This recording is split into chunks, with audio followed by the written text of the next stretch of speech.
Hello everyone, and good morning सभी को, and welcome to the first lecture of the new batch, and that is GK batch 3.0. Start करने वाले हम लोग geography से, और ज्योग्राफी में आपको पता है हम लोग स्टार्ट करते हैं फ्रॉम दी वर्ल्ड ज्योग्राफी, ठीक है, सो दैट कि जो हम इंडियन ज्योग्राफी पढ़ें वो हमें कायदे से समझ में आए. वर्ल्ड ज्योग्राफी का पहला लेक्चर रहने वाला है सोलर सिस्टम, दैट इज सौर मंडल. गुड मॉर्निंग सभी को.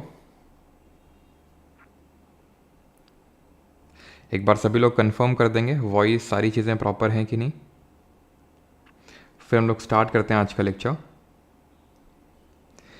काफ़ी सारे डाउट्स होंगे आप लोगों के दिमाग में, कैसे क्या करना है कैसे नहीं करना है, ठीक है. तो नहीं होगा तो मैं एक अलग से वीडियो ले आऊँगा कि कैसे सारी चीज़ें. वैसे तो आप में से काफ़ी लोगों को पता हो कैसे करना है, लेकिन क्योंकि आप में से काफ़ी लोगों ने अभी सीजीएल का एग्ज़ाम दिया होगा और ठीक है, काफ़ी लोग एक्सपेक्ट कर रहे होंगे क्लियर करने के लिए और काफ़ी लोग नहीं कर रहे होंगे. तो जो 2025 की प्रिपरेशन कर रहे हैं, पहली बात मैं थोड़ा सा ब्रीफ कर देता हूँ.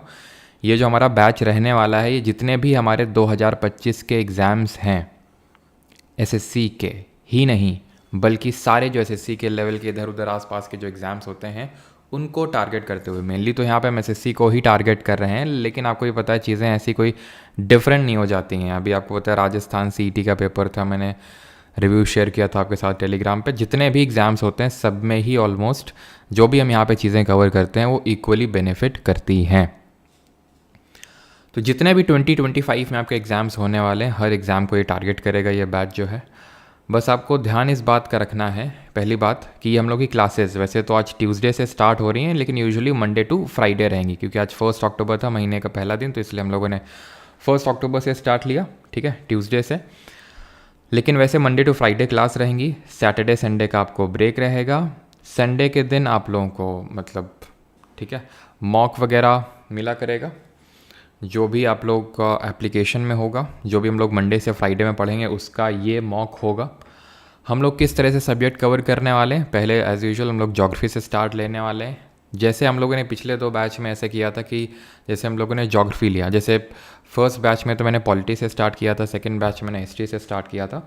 तो ये रहता है कि जैसे हम लोग हिस्ट्री एक जैसे ज्योग्राफी कर लिया, देन उसके बाद एक साइंस का सब्जेक्ट, देन मैं पॉलिटी कर लिया, देन इसके बाद एक साइंस का सब्जेक्ट, तो इस तरह से करने वाले हैं. वो उतना मैटर नहीं करता है. मैटर ये करता है कि जो यहाँ पे मैं आपको चीज़ें करवाने वाला हूँ, चाहे वो कोई भी सब्जेक्ट हो, वो अपने आप में होलसम रहने वाली हैं. होलसम इन दी सेंस कि आपको इसके अलावा कुछ नीड नहीं होगी, कोई बुक कुछ नहीं. अब मुझे पता है आप में से काफ़ी लोग हैंड रिटन जो नोट्स हैं उसको लेके पूछ रहे हैं कि सर जो हैंड रिटन नोट्स हैं वो कब मिलेंगे हमें. पहली बात तो जो भी हम लोग यहाँ पे करेंगे उसके हैंड रिटन नोट्स एप्लीकेशन पे अवेलेबल होंगे. लाइव क्लास, सारी चीज़ आपको पता है कि लाइव क्लास यहाँ पे मैं फ्री स्ट्रीम करने वाला हूँ. हर एक सब्जेक्ट की, हर एक चैप्टर की, हर एक लेक्चर यहाँ पे फ्री लाइव स्ट्रीम होने वाला है, और उसके बाद ही तुरंत रिकॉर्डेड फॉर्मेट में एप्लीकेशन में चला जाएगा. हो सकता है ये जाए ना जाए, मुझे एग्जैक्टली पता नहीं है, देखेंगे. नहीं होगा तो अगर आप लोग बोलेंगे तो एज अ डेमो इसको छोड़ दिया जाएगा यूट्यूब पे, नहीं तो जैसा भी होगा, ठीक है. लेकिन एज़ यूजुअल यही रहेगा कि लेक्चर यहाँ पे स्ट्रीम होगा और वो रिकॉर्डेड फॉर्म में आपका एप्लीकेशन पे रहेगा. नोट्स की रही बात, तो नोट्स वहाँ पे मिल जाएंगे अब, क्योंकि काफ़ी लोगों को इसका जो हार्ड कॉपी होता है नोट्स का वो चाहिए, ठीक है. तो अभी मैं उसी में लगा हुआ हूँ कि नोट्स को in the form of book आप उसको ले सकते हैं. कैसे क्या ले सकते हैं वो आपको जल्द ही पता चल जाएगा, बिकॉज टाइम लगता है चीज़ों में, बुक प्रिंट वगैरह होने में टाइम लगता है. तो सारे नोट्स होगा इससे ये कि नोट्स आपके सामने होंगे, जैसे आप क्लास कर रहे हैं नोट्स आपके सामने पहले से ही अवेलेबल हैं, ठीक है.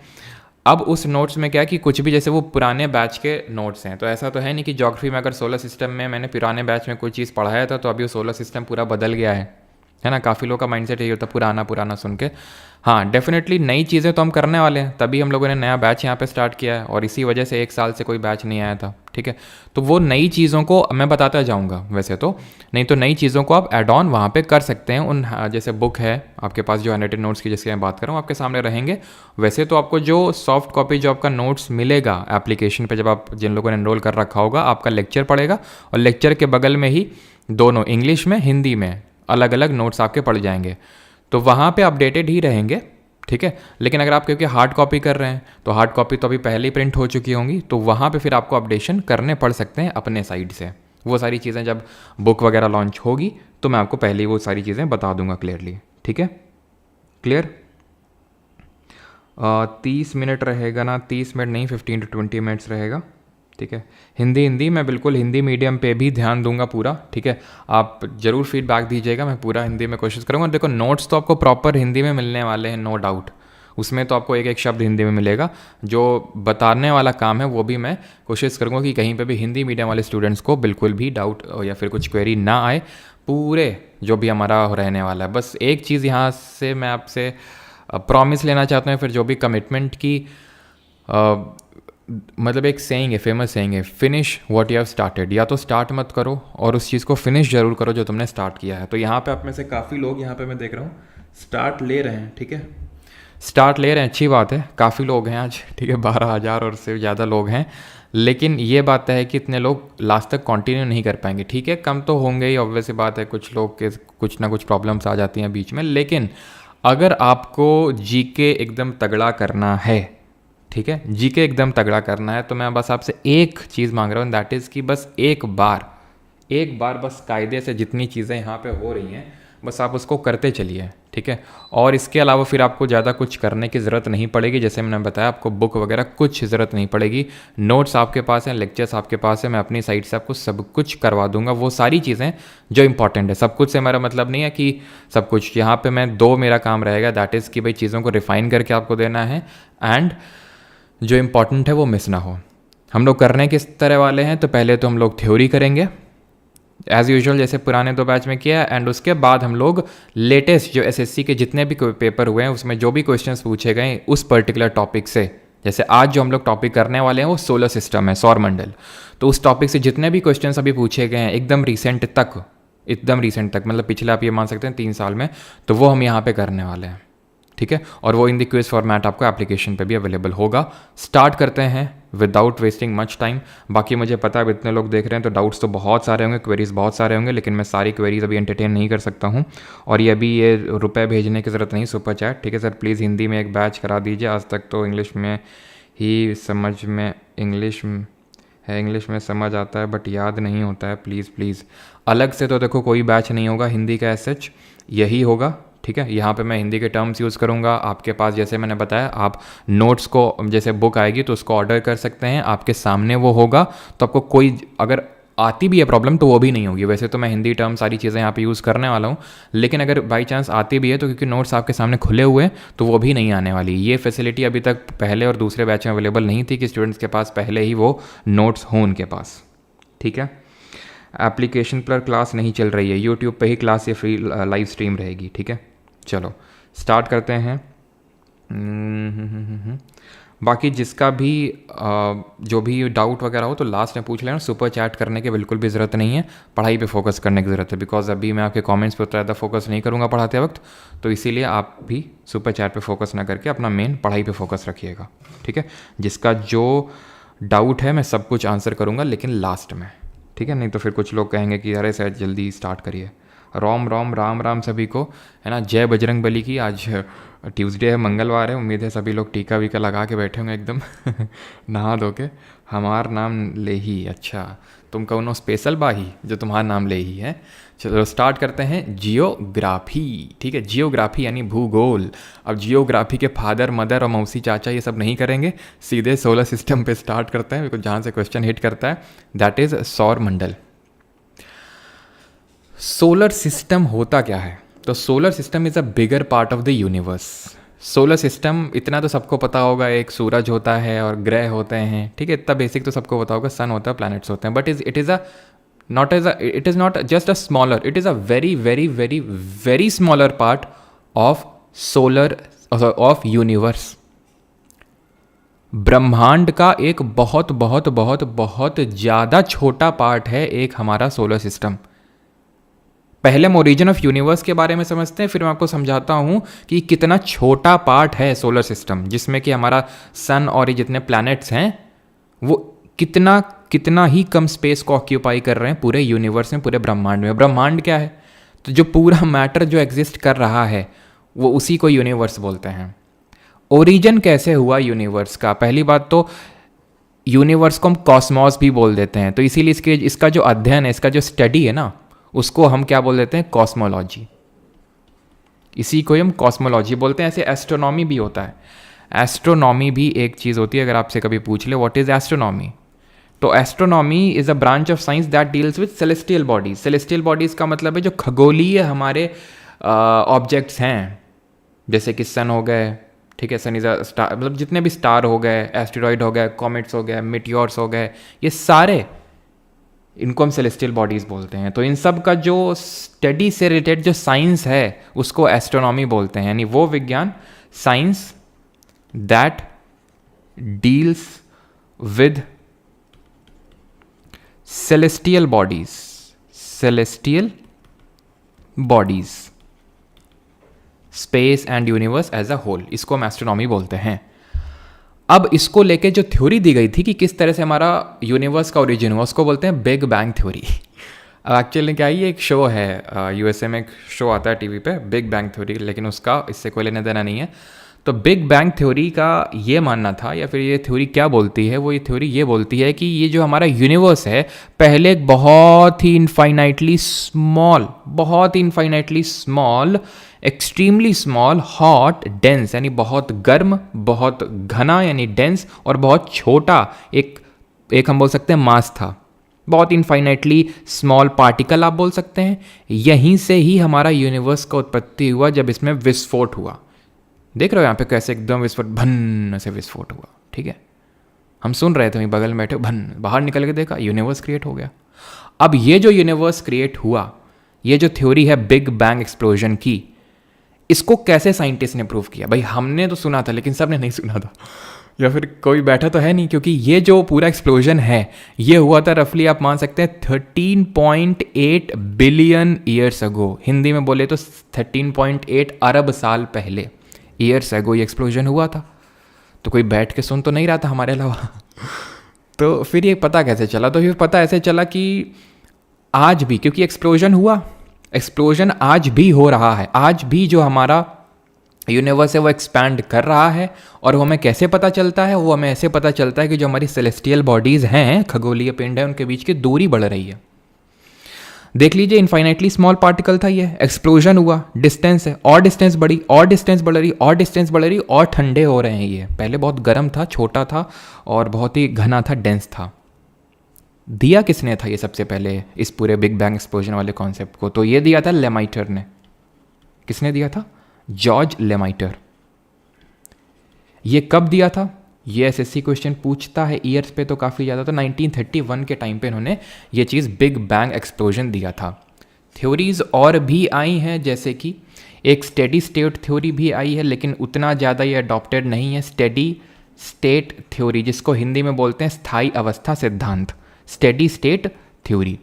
ये जो स्टेडी स्टेट थ्योरी है, ये किसने दी है? ये दी है फ्रेड हॉयल ने। मेनली फ्रेड हॉयल हैं, बाकी और भी दो साइंटिस्ट है, एक का नाम बॉन्डी है, ठीक है, लेकिन वो उतना नहीं पूछेगा, बस फ्रेड हॉयल ध्यान रखिएगा। इन्होंने स्टेडी स्टेट थ्योरी दी। इन्होंने बोला इस सिद्धांत के अनुसार, जो मैंने बताया स्थायी अवस्था सिद्धांत, कि यूनिवर्स एक्सपैंड तो कर रहा है, लेकिन अपनी जो एवरेज डेंसिटी है उसको मेंटेन करके रखा हुआ है। औसत जो घनत्व है वो कांस्टेंट है इसका। Universe is constantly expanding, but at the same time it is maintaining it's average density which is constant. ठीक है, सीधा मैं वही चीज़ बता रहा हूँ जहाँ से क्वेश्चन पकड़ेगा आपका। तो जॉर्ज लेमाइटर ने बिग बैंग एक्सप्लोजन दिया कि किस तरह से छोटा पार्टिकल था, एकदम से भड़ाम से एक्सप्लोजन हुआ, और ये हमारे डिफरेंट, ये जो घूम रही है, क्या है पता है आपको? गैलेक्सीज हैं ये। गैलेक्सी क्या होता है? तो गैलेक्सी वो होता है, एक पूरा पार्ट होता है, स्पाइरल पार्ट होता है, जहाँ पे हमारे स्टार्स, सन, स्टार्स, प्लैनेट, ये सब होते हैं। ढेरों गैलेक्सीज हैं हमारे यूनिवर्स में, ढेरों। अभी ऐसा नहीं कि हमने पूरे यूनिवर्स को वो कर लिया, पूरा ढंग से पढ़ लिया, बहुत ही कम पार्ट ऑफ यूनिवर्स को हमने पढ़ा है। अभी आपको दिखाता हूँ कितना छोटा ये है हमारी Galaxy, the milky Way Galaxy. हमारी गैलेक्सी का मतलब जहाँ पे हमारा सोलर सिस्टम एग्जिस्ट करता है। जी हाँ, यहीं पे ही आप ऐसे समझ लो कि एक छोटा सा पार्ट है जिसको बोलते हैं ओरियन स्पर। क्या बोलते हैं? The Orion spur. इस द ओरियन स्पर में, मतलब समझ रहे हो आप कितना बड़ा यूनिवर्स है, मतलब कोई अंत नहीं है, इनफाइनाइट है यूनिवर्स। तो उसमें बहुत सारी गैलेक्सीज हैं, उसमें से एक पकड़ा मिल्की वे गैलेक्सी जो हमारी है, उसमें से बहुत छोटा सा पार्ट है ओरियन स्पर, वहीं पे हमारा लोकेटेड है दिस सोलर सिस्टम। क्या लोकेटेड है? सौर मंडल। ठीक है, अब हमारा सौर मंडल दैट इज सोलर सिस्टम वो बना कैसे? जब मैं बात कर रहा हूं सोलर सिस्टम की तो इसका मतलब क्या है? इसका मतलब है कि सन एट दी सेंटर, अभी उसका भी फोटो हम देखेंगे, यहाँ पे आप देख सकते हैं, लेकिन कैसे बना पहले हम वो समझ लेते हैं। सोलर सिस्टम तो ये माना जाता है, अगेन किसी ने तो बैठ के देखा तो था नहीं मेरे अलावा, तो सोलर सिस्टम की अगर बात करें तो इसका फॉर्मेशन रफली 4.6 बिलियन ईयर्स अगो, या फिर हम 4.8 बिलियन ईयर्स अगो बोल सकते हैं रफली। ठीक है, 4.8 बिलियन ईयर्स अगो ये कार्यक्रम शुरू हुआ। किसका? घूमने का, घर घर घर घर घूमने का। ये घर घर घर घर क्या घूमा? ये घूमा नेबुला। नेबुला क्या है? तो ये माना जाता है कि जो हमारा सोलर सिस्टम का जन्म हुआ वो एक नेबुला से हुआ। नेबुला एक cloud of dust and gases था, क्लाउड था, बादल था, धूल और गैसों का। तो हुआ ये कि कुछ ऐसी माना जाता है वेव्स चली जिसकी वजह से क्लाउड बहुत जोर का घूमा। जब घूमा, बहुत जोर का घूमा, तो खुद पे ही कोलैप्स कर गया ड्यू टू इट्स ग्रेविटी। तो उस ग्रेविटी की वजह से खुद पे ही कोलैप्स कर गया, एक डिस्क के फॉर्म में बन गया। डिस्क एक पतली सी जैसे डिस्क होती है वैसे घूमता घूमता घूमता एक डिस्क के फॉर्म में आ गया ये। और जैसे कि आप ऐसे समझो, जैसे पानी है, पानी में जैसे बाल्टी है, बाल्टी में पानी है और पानी में आपने रेत वगैरह डाल दी, उसको घुमाओ जोर का, तो जो रेत वगैरह डाली वो एकदम सेंटर पे आने लगती है कि नहीं आने लगती है? देखा होगा आपने, सेंटर की तरफ। तो वैसे ही जो पूरा मैटर था, इस पूरे cloud of dust and gases का जो रोटेट करना जैसे स्टार्ट हुआ, तो पूरा मैटर सेंटर पे आ गया। और वो सेंटर पे इतना ज़्यादा प्रेशर बना, इतना ज़्यादा प्रेशर बना कि यहाँ पे जो हाइड्रोजन मॉलिक्यूल्स थे वो आपस में फ्यूज़ कर गए, और इसी को ही हम बोलते हैं क्या? न्यूक्लियर फ्यूजन, परमाणु संघनन, परमाणु संलयन, इसको हिंदी में बोलते हैं न्यूक्लियर फ्यूजन। हाइड्रोजन, आप इतना पता होगा ना, आपको नहीं पता तो ऐसे समझो कि जब दो न्यूक्लियस मिल जाते हैं छोटे छोटे तो एक बड़ा न्यूक्लियस बन जाता है। यहाँ पे हाइड्रोजन का न्यूक्लियस मिलके हीलियम बन गया। तो इसीलिए प्रेजेंट अभी जब हम सन के बारे में कॉम्पोजिशन देखेंगे तो वहाँ पे हम पढ़ेंगे कि जो सन है, और यही सन बन गया। ठीक है, तो ये जो सेंटर में न्यूक्लियर फ्यूजन हुआ, हाइड्रोजन, क्योंकि एक्सट्रीम प्रेशर डेवलप हो गया तो हाइड्रोजन के बीच में फ्यूजन हुआ, और उसकी वजह से यहाँ पे बन गया सन, सूरज। और ये जो यहाँ पे इस तरह से जो मैटर रोटेट कर रहा था ये बन गया प्लैनेट। ये सन, सेंटर पे सन बन गया, और बाकी जो ये स्पाइरल्स टाइप थे कंसेंट्रिक सर्कल्स में, कंसेंट्रिक सर्कल्स आपको पता होगा ना कि वो सर्कल जिनका सेंटर सेम होता है, तो वहाँ पे जो मैटर रोटेट रेवोल्यूशन कर रहा था वो धीरे धीरे कंडेंस होके क्या बन गया? वो बन गया आपका प्लैनेट्स। समझ में आई बात? तो यही है सोलर सिस्टम, जिसमें सन एट दी सेंटर और हमारे हैं अराउंड उसके अराउंड घूम रहे हैं प्लैनेट्स। ठीक, अब ये जो ओरिजिन, अब ये नेबुला वाली थ्योरी दी किसने? तो ये थ्योरी सबसे पहले तो प्रपाउंड करी थी इमैनुअल कांत ने, जो जर्मन फिलोसोफर थे इमैनुअल कांत। इमैनुअल कांत ने 1755 में ये चीज़ बोली थी कि किस तरह से रोटेटिंग गैसेस वगैरह हैं जिससे कि हमारा सोलर सिस्टम बना। इसमें फर्दर इम्प्रोवाइजेशन करने का काम किया लैपलेस ने। इसी, और कब किया? 1796। इसीलिए इसको बोलते हैं नेबुला लैपलेस या फिर लैपलेस थ्योरी। नेबुला समझ गया, लैपलेस क्यों बोलते हैं? क्योंकि साइंटिस्ट ने इस पे फर्दर इम्प्रोवाइजेशन किए थे। लैपलेस और इमैनुअल कांत में क्या अंतर था? बहुत माइन्यूट सा अंतर था। इमैनुअल कांत ने बोला कि पहले सन बना देन प्लैनेट्स, लैपलेस ने बोला वाइस वर्सा, दैट इज पहले प्लैनेट्स बने एंड देन सन। बट अगर आपसे पूछेगा कि भाई हमारी अर्थ कब बनी, अर्थ की एज कितनी है, तो 4.5 बिलियन ईयर्स अगो आप मारेंगे। ठीक है, ये क्वेश्चन सीजीएल मेंस में पिछली बार अभी पूछा जा चुका है, सीजीएल 2023 के मेंस में। 4.5 तो मतलब बनना कार्यक्रम शुरू हुआ था 4.8 billion years ago. 4.5 billion years ago पहले हमारा सोलर सिस्टम बनके, मतलब सॉरी हमारी अर्थ वगैरह सारे प्लैनेट आप ऐसे समझ सकते हो बनके तैयार हो गए। सोलर सिस्टम ऑब्वियस सी बात है बाद में बना होगा, पहले तो यूनिवर्स एग्जिस्टेंस में आया होगा, है ना। लेकिन थ्योरी आप देखो इसकी पहले दी गई थी सोलर सिस्टम की, इसकी बाद में आई थी यूनिवर्स के ओरिजिन की। और यूनिवर्स कब बनना स्टार्ट हुआ होगा? माना जाता है 13.8 बिलियन ईयर्स अगो पहले। क्लियर इतनी चीज़। अब इतना भी सिंपल नहीं है। पहले बताइए, यहाँ तक किसी कोई डाउट तो नहीं है? यहाँ तक किसी का कोई डाउट तो नहीं है?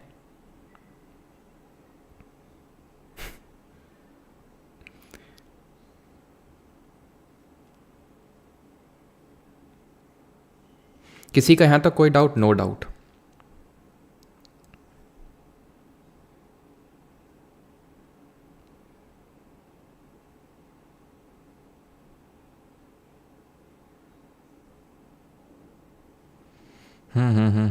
ड्यूरेशन ऑफ कोर्स सारी चीज़ें बताएंगे लास्ट में, नहीं है? ठीक है।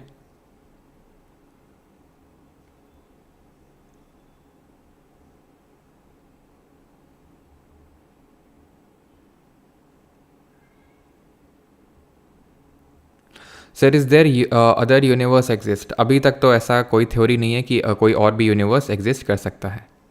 ईयर ऑफ कांत मैंने बताया तो 1755 यहाँ पे लिखा तो हुआ है। सो रहे हो क्या?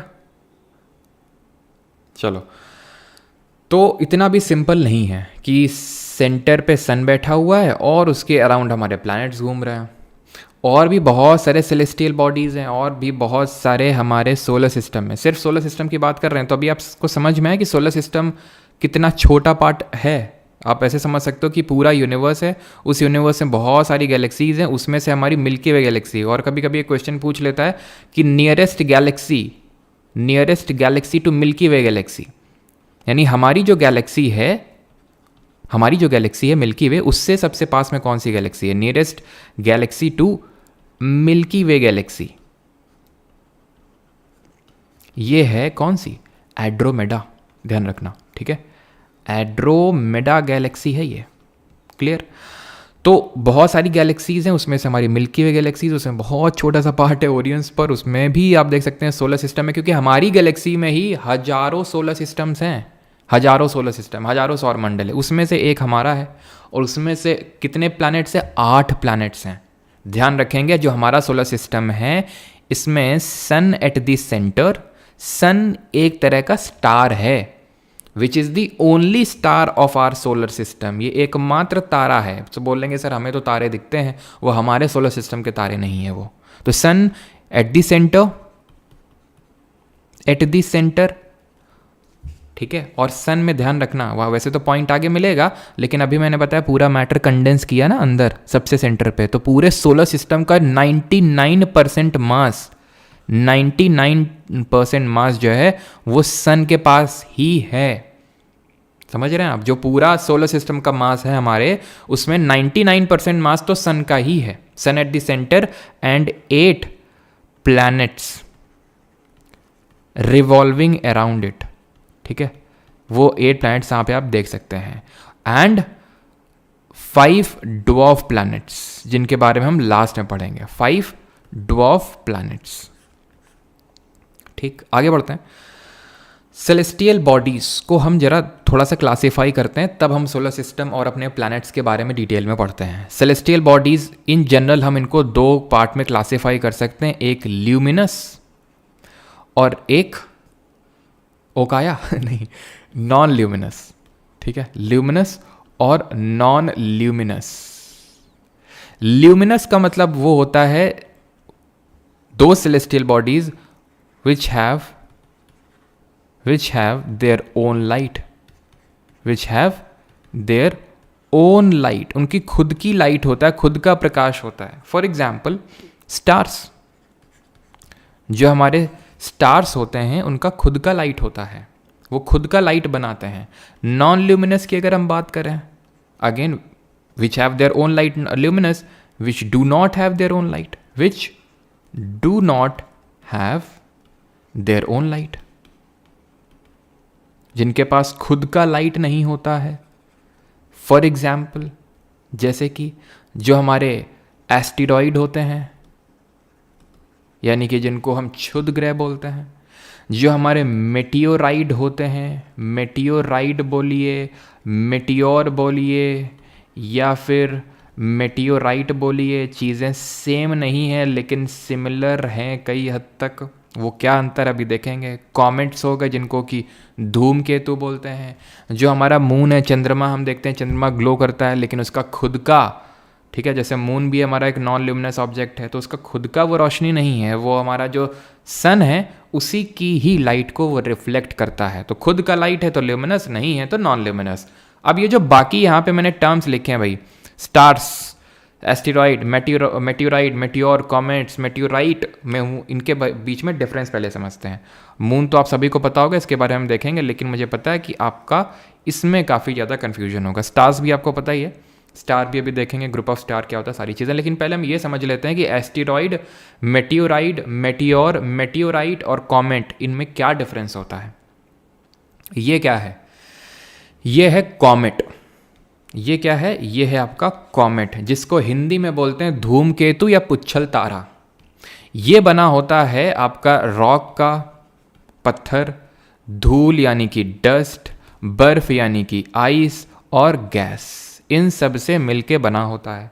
अब होता क्या है कि जब ये सन के नज़दीक आता है, सूर्य के जब नज़दीक आता है, तो इसका जो आइस वगैरह है, डस्ट वगैरह है, रॉक, ये मेल्ट होना स्टार्ट हो जाता है, जिसकी वजह से इसमें एक ऐसी टेल सी डेवलप हो जाती है, पूंछ सी डेवलप हो जाती है, इसीलिए बोलते हैं पुच्छल तारा।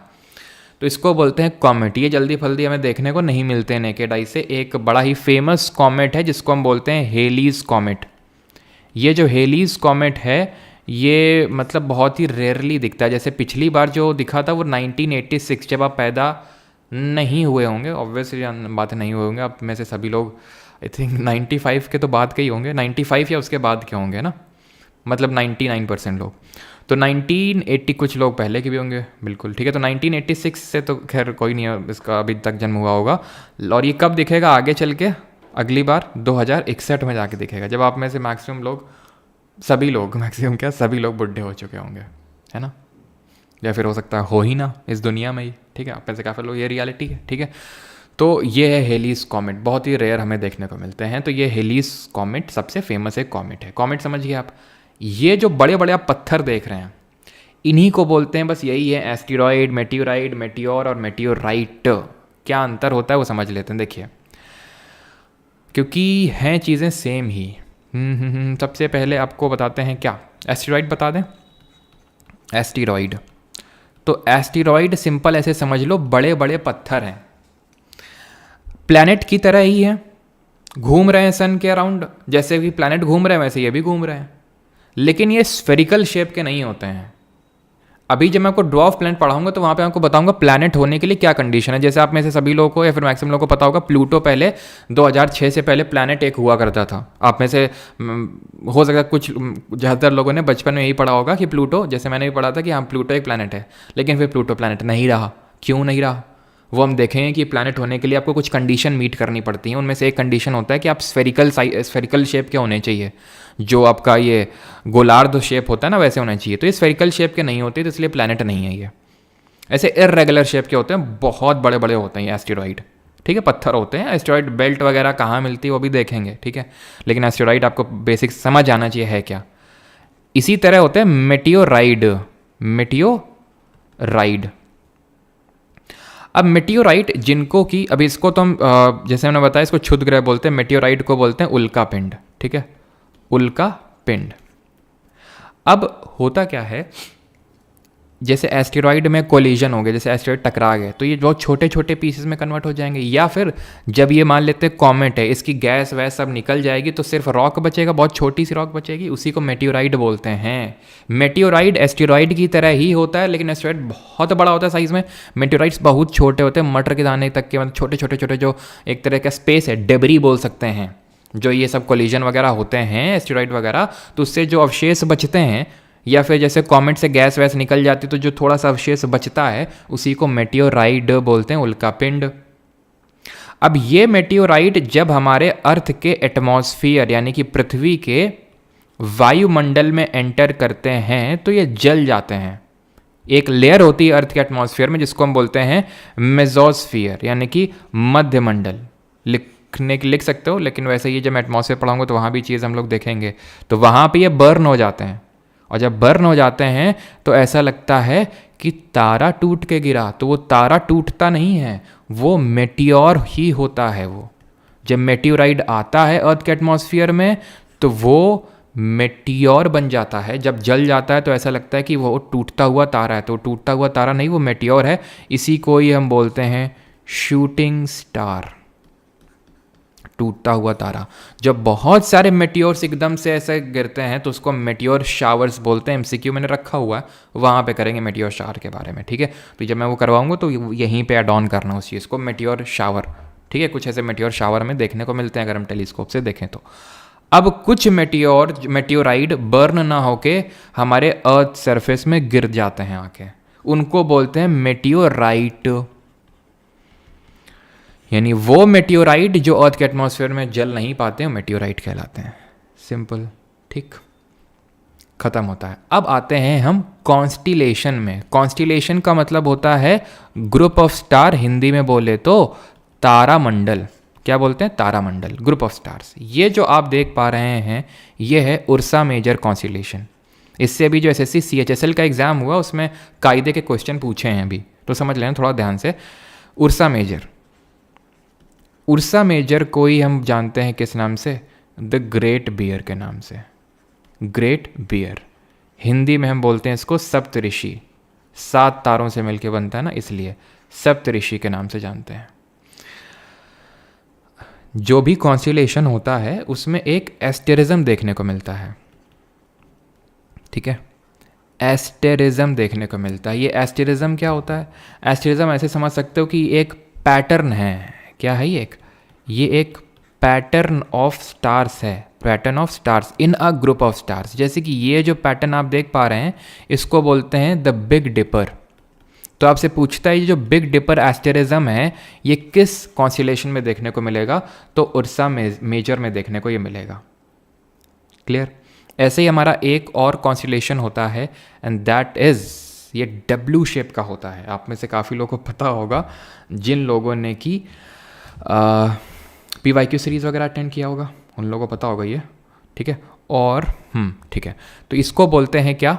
इसको बोलते हैं कैसे हो पिया, ठीक है। कैसे हो पिया, कैसियोपिया। ये आपसे इस तरह से पूछेगा कौन सा कॉन्स्टिलेशन होता है जो डब्ल्यू शेप का होता है, तो ये होता है आपका कैसे हो पिया, ठीक है। और इसमें से जो सबसे ब्राइटेस्ट स्टार है वो है शेडार, ठीक है।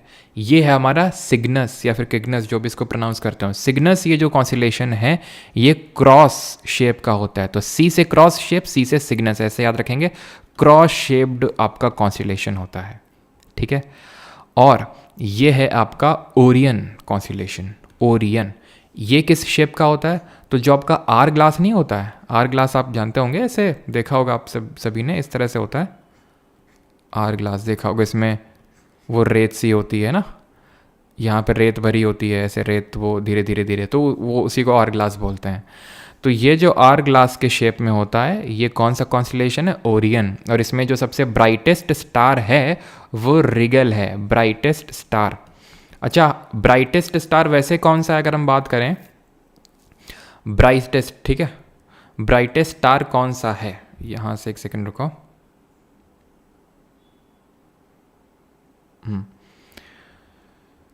यहाँ पे मैं लिख देता हूँ, कहाँ पे स्पेस है? यहाँ पे। तो ब्राइटेस्ट स्टार जो है ना वो सन है। अगर आपसे पूछेगा कि ब्राइटेस्ट स्टार कौन सा है, तो वो जो सबसे हमारा नज़दीकी ब्राइटेस्ट स्टार, जो हमारा नियरेस्ट है, नियरेस्ट स्टार भी है ये, कौन सा? ब्राइटेस्ट नियरेस्ट है हमारा सन, ठीक है। और sun is the only star of our solar system,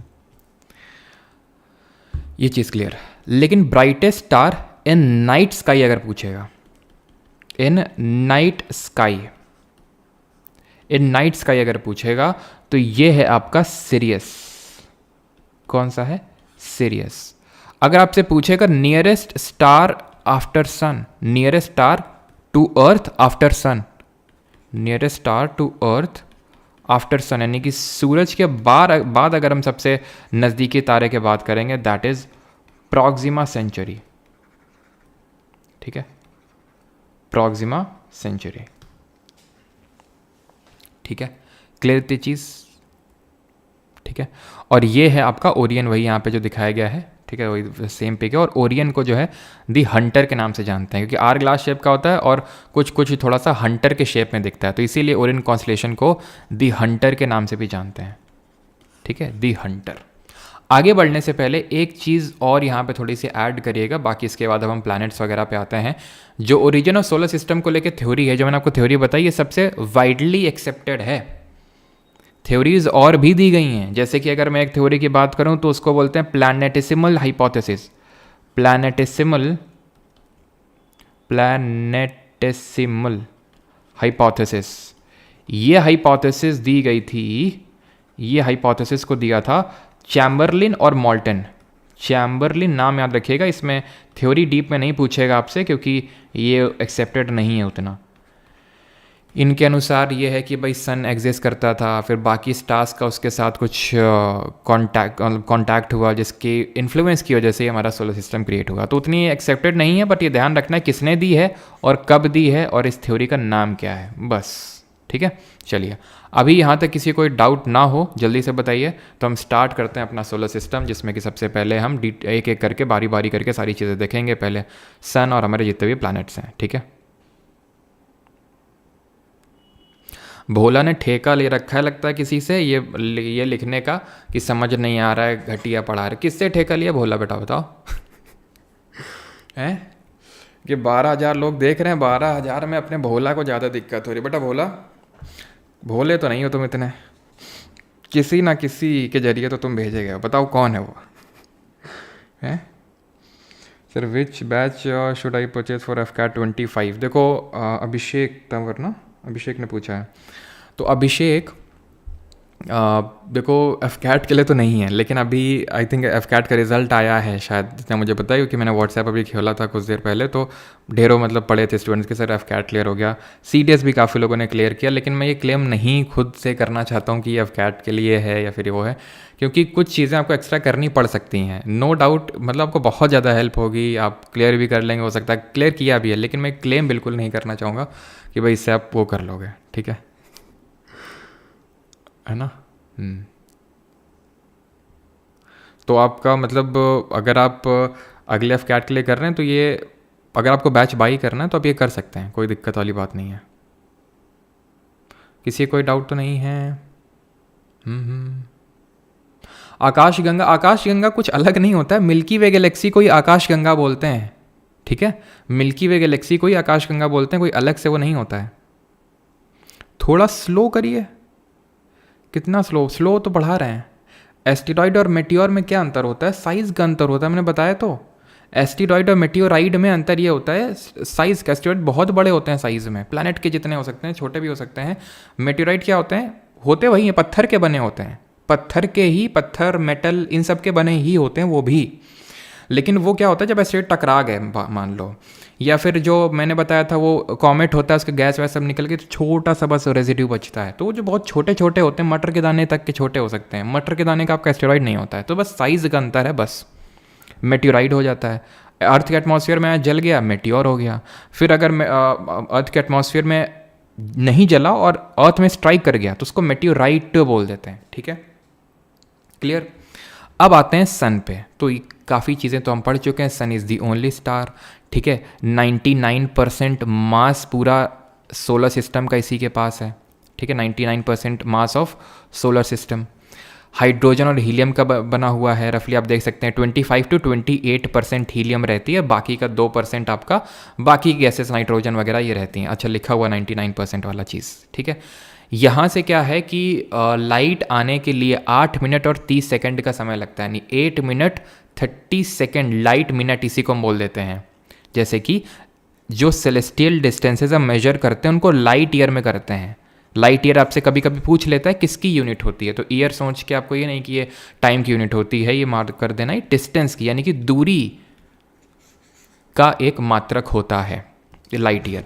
अब लाइट ईयर को हम यूज़ क्यों करते हैं? क्योंकि लाइट ईयर बहुत बड़े बड़े जो हमारे डिस्टेंसेज होते हैं उनको मेजर करने के लिए यूज़ किया जाता है, जिसको हम प्रकाश वर्ष बोलते हैं। तो ये जो यहाँ पे लिखा हुआ 8 मिनट 30 सेकंड, इसका मतलब ये है कि सन और अर्थ के बीच में 8 मिनट और 30 सेकेंड्स का लाइट मिनट का इतना डिस्टेंस है दोनों के बीच में, यानी सन और अर्थ के बीच में।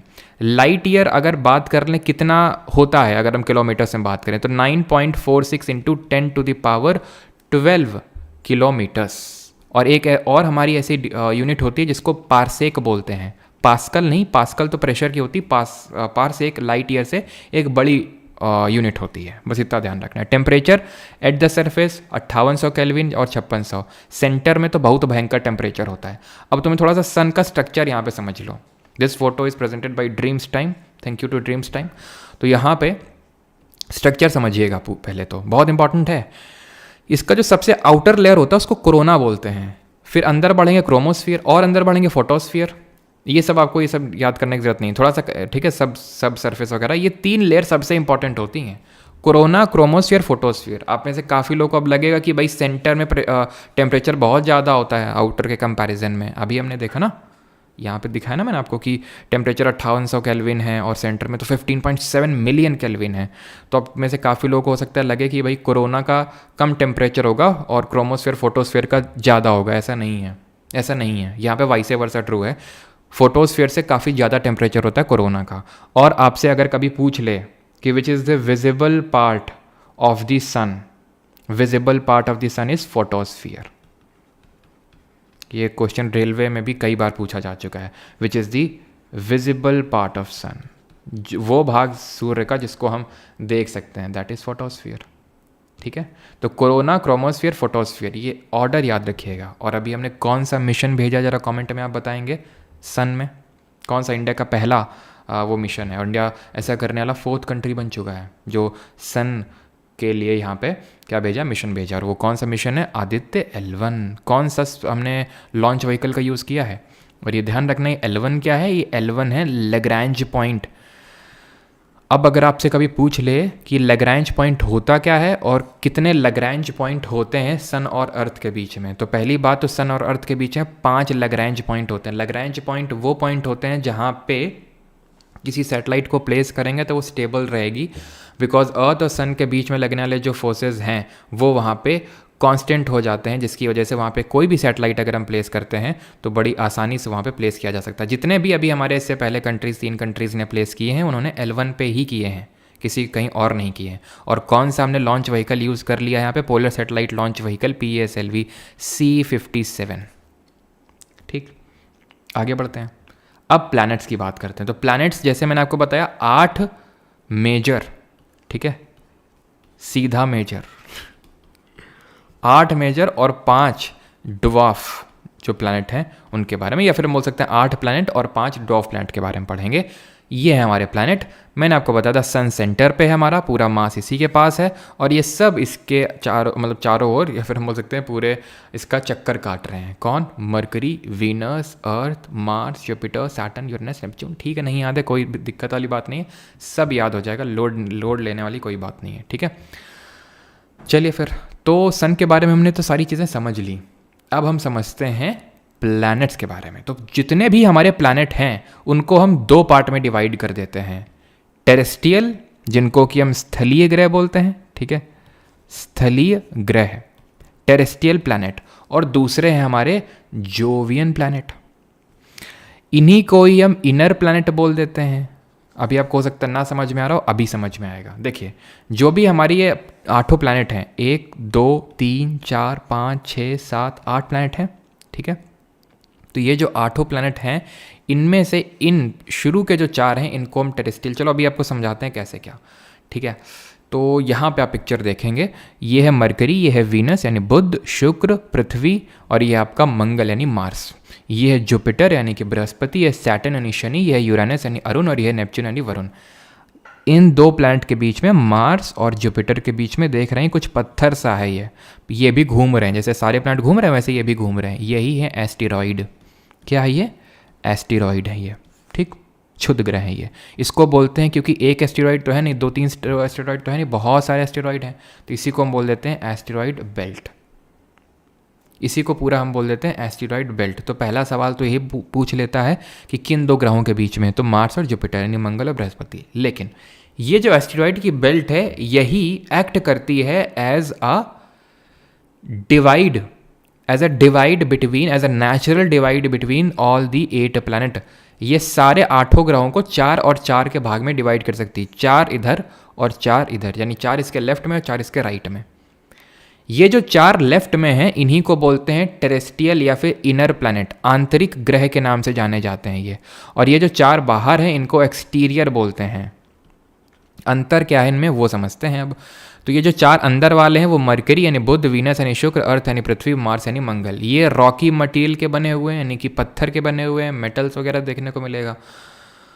सरफेस इनका सॉलिड होता है, यानी सरफेस सॉलिड होता है, ठोस होता है। इनमें छल्ले रिंग्स नहीं देखने को मिलेंगे, बहुत छोटे होते हैं। बाहरी जो एक्सटीरियर प्लैनेट है उनके कंपैरिजन में छोटे होते हैं, बहुत कम मून्स होते हैं। जैसे इन दोनों के पास तो कोई मून नहीं है बेचारों के पास, Mercury Venus do not have any moon, 0।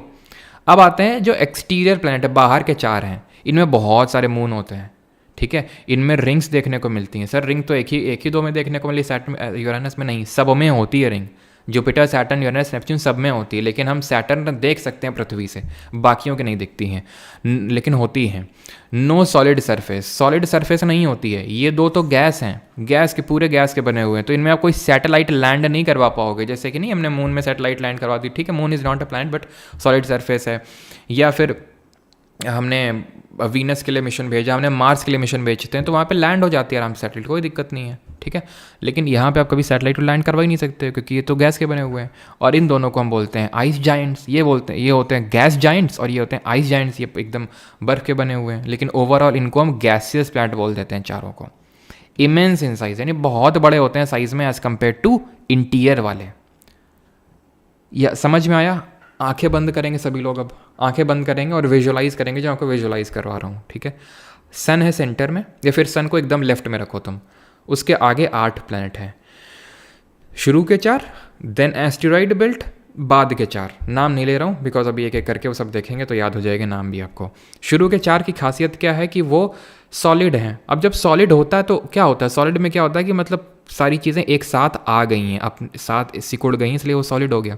अब सारी चीज़ें एक साथ आ गई हैं, अगर सारा कुछ मैटर एक साथ आ गया है तो वो छोटा हो गया होगा। तो टेरेस्ट्रियल प्लैनेट छोटे होते हैं, सॉलिड सरफेस होती है। टेरेस्ट्रियल होते हैं, स्थलीय होते हैं, रॉक के बने होते हैं, ठीक है।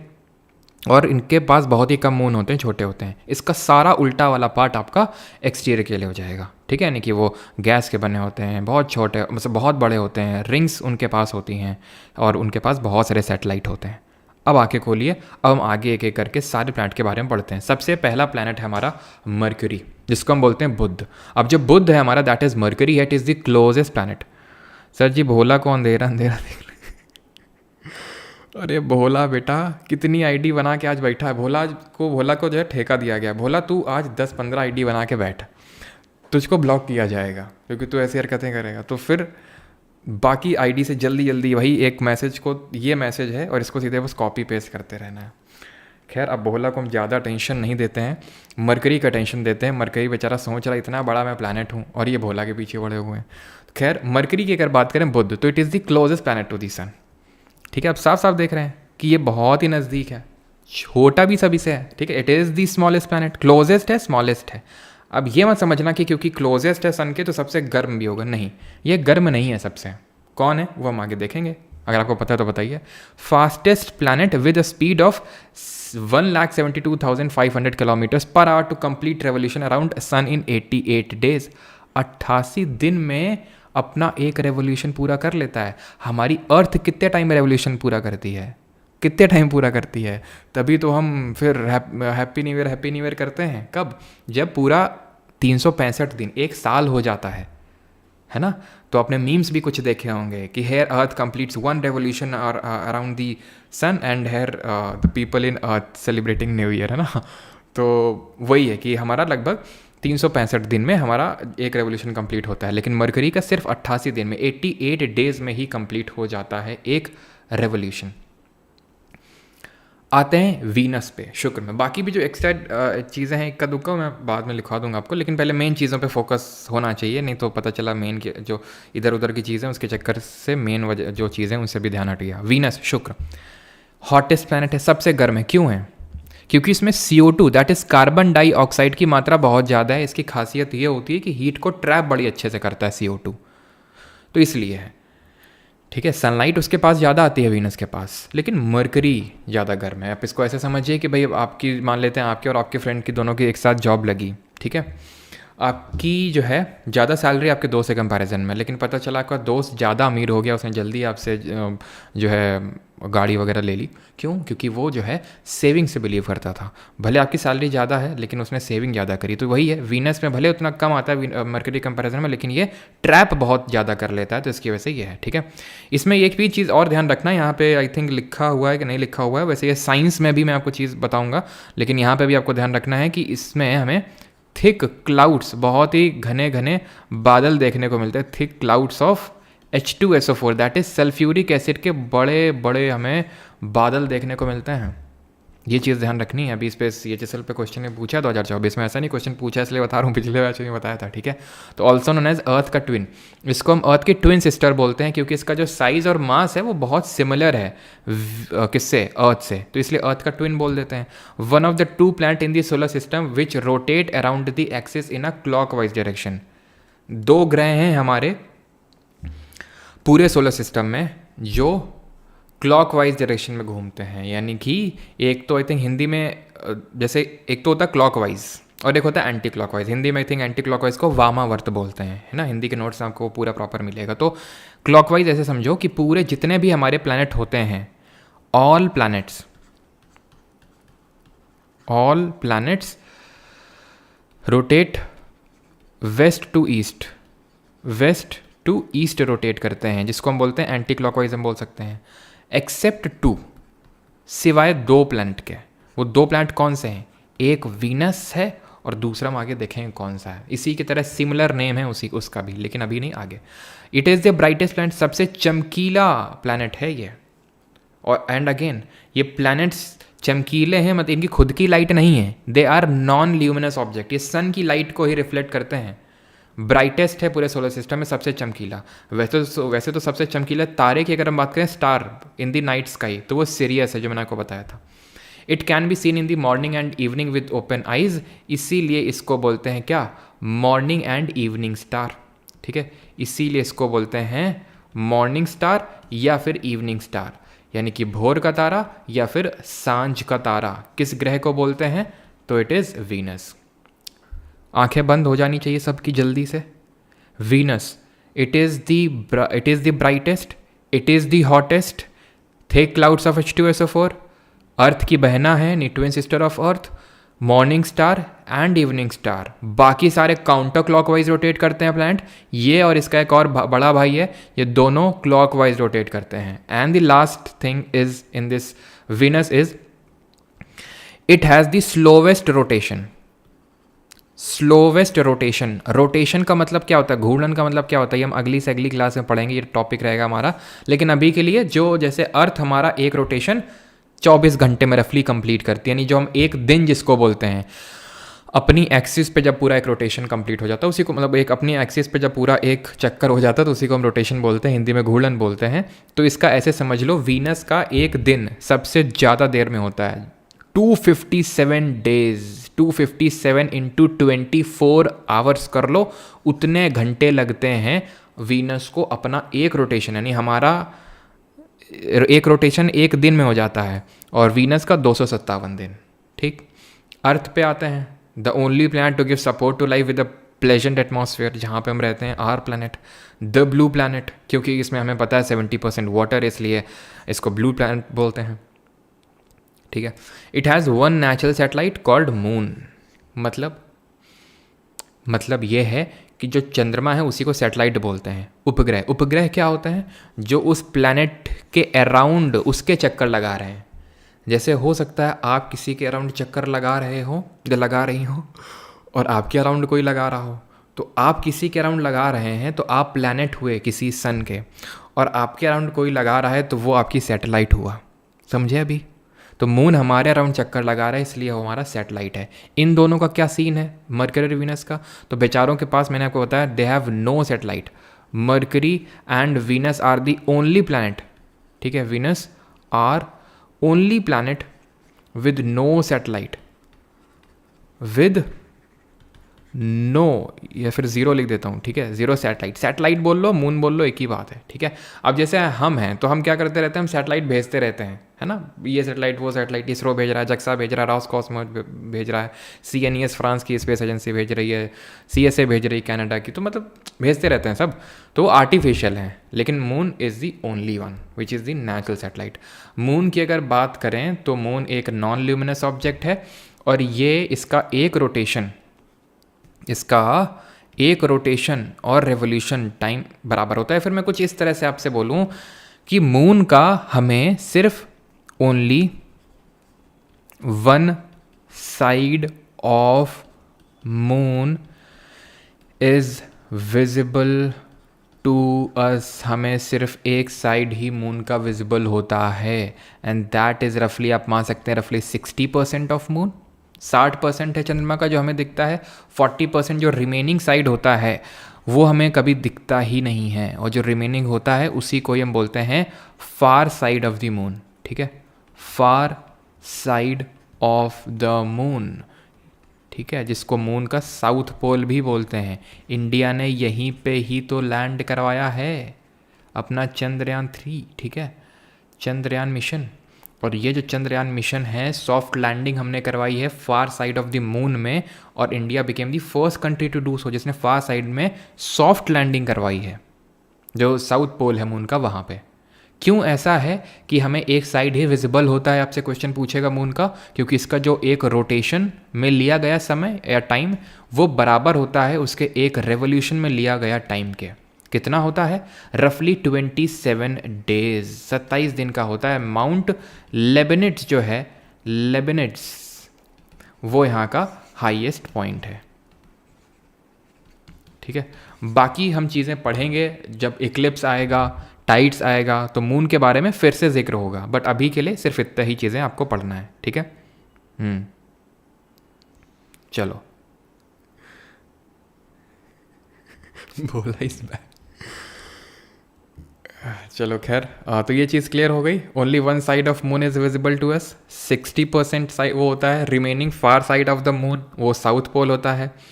चंद्रयान 3 मिशन हमने अभी भेजा, उसमें लैंडर और रोवर का नाम बता दीजिए जल्दी से।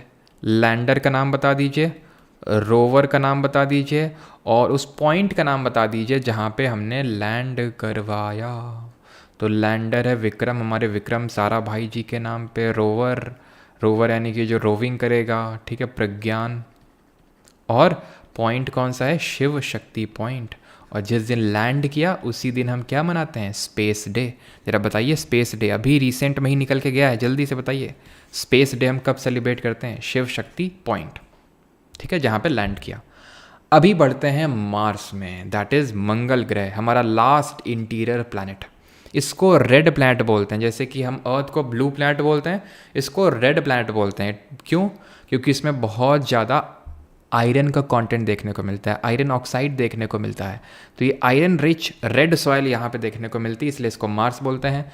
सेकंड स्मॉलेस्ट प्लैनेट है सोलर सिस्टम का, वो आपको याद नहीं रखना है, कौन सा लार्जेस्ट है कौन सा स्मॉलेस्ट है। लास्ट में जब समराइज़ कर दूंगा मैं, तो अपने आपको सारा कुछ याद हो जाएगा, कौन सा लार्जेस्ट है कौन सा स्मॉलेस्ट है, सारी चीज़ें।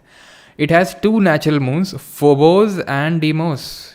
अभी हमने देखा अर्थ का एक है, अर्थ का एक है हमारे पास जिसको हम मून बोलते हैं, और मार्स के पास 2 हैं, फोबोस है एंड डीमोस है, बिल्कुल 23 अगस्त। सर आस्किंग बुक्स कब लैंड होंगी? बुक्स जल्दी लैंड होंगी, आपको बता दिया जाएगा, ठीक है। PCS हो जाएगा, वही सेम आंसर है जो मैंने एफकैट के लिए दिया था आपको, ठीक है। तो फोबोस और डीमोस हैं 2 natural moons. Olympus Mons, Olympus जो मॉन्स है ना, it is the largest volcano and the tallest mountain in the entire solar system. ये सोलर सिस्टम हमारे माउंट एवरेस्ट से 2.5 गुना बड़ा है, रफली 2.5 टाइम्स। रफली आप इसका जो हाइट की अगर मैं बात करूँ, 22 से लेकर 26 किलोमीटर। माउंट एवरेस्ट से कितना है? 8,848, 8848 मीटर। इसका कितना है? 22 से लेकर 26 किलोमीटर रफली, यानी कि 2.5 गुना है उसका। क्लियर? तो ये चीज़ क्लियर हो गई। मार्स क्यों रेड प्लैनेट बोलते हैं? 2 हैं इसके पास, फोबोस और डिमोस, और 22 से लेकर यहाँ पे ओलंपस मॉन्स है, इस तरह से, ठीक है। अब बढ़ते हैं हम जुपिटर। तो मार्स और जुपिटर के बीच में क्या है? Asteroid belt. अब इसी एस्टेरॉइड बेल्ट में हमारा एक एस्टेरॉइड था जिसका नाम पंडित जसराज जी पे पड़ा था। यूएसए ने, नासा ने पंडित जसराज जी पे एक एस्टेरॉइड का नाम रखा था। ये 2019 में रखा था ये नाम, 2022 के सीजीएल में एग्जाम में पूछा गया था। इसी तरह एक एस्टेरॉइड है यहाँ पे बेन्नू, बेन्नू करके एक एस्टेरॉइड है। इसी में एक नासा का मिशन भेजा था नासा ने, ओसिरिस रेक्स एस्टेरॉइड बेन्नू पे। ठीक है, तो थोड़ा सा ध्यान रखिएगा इसके बारे में।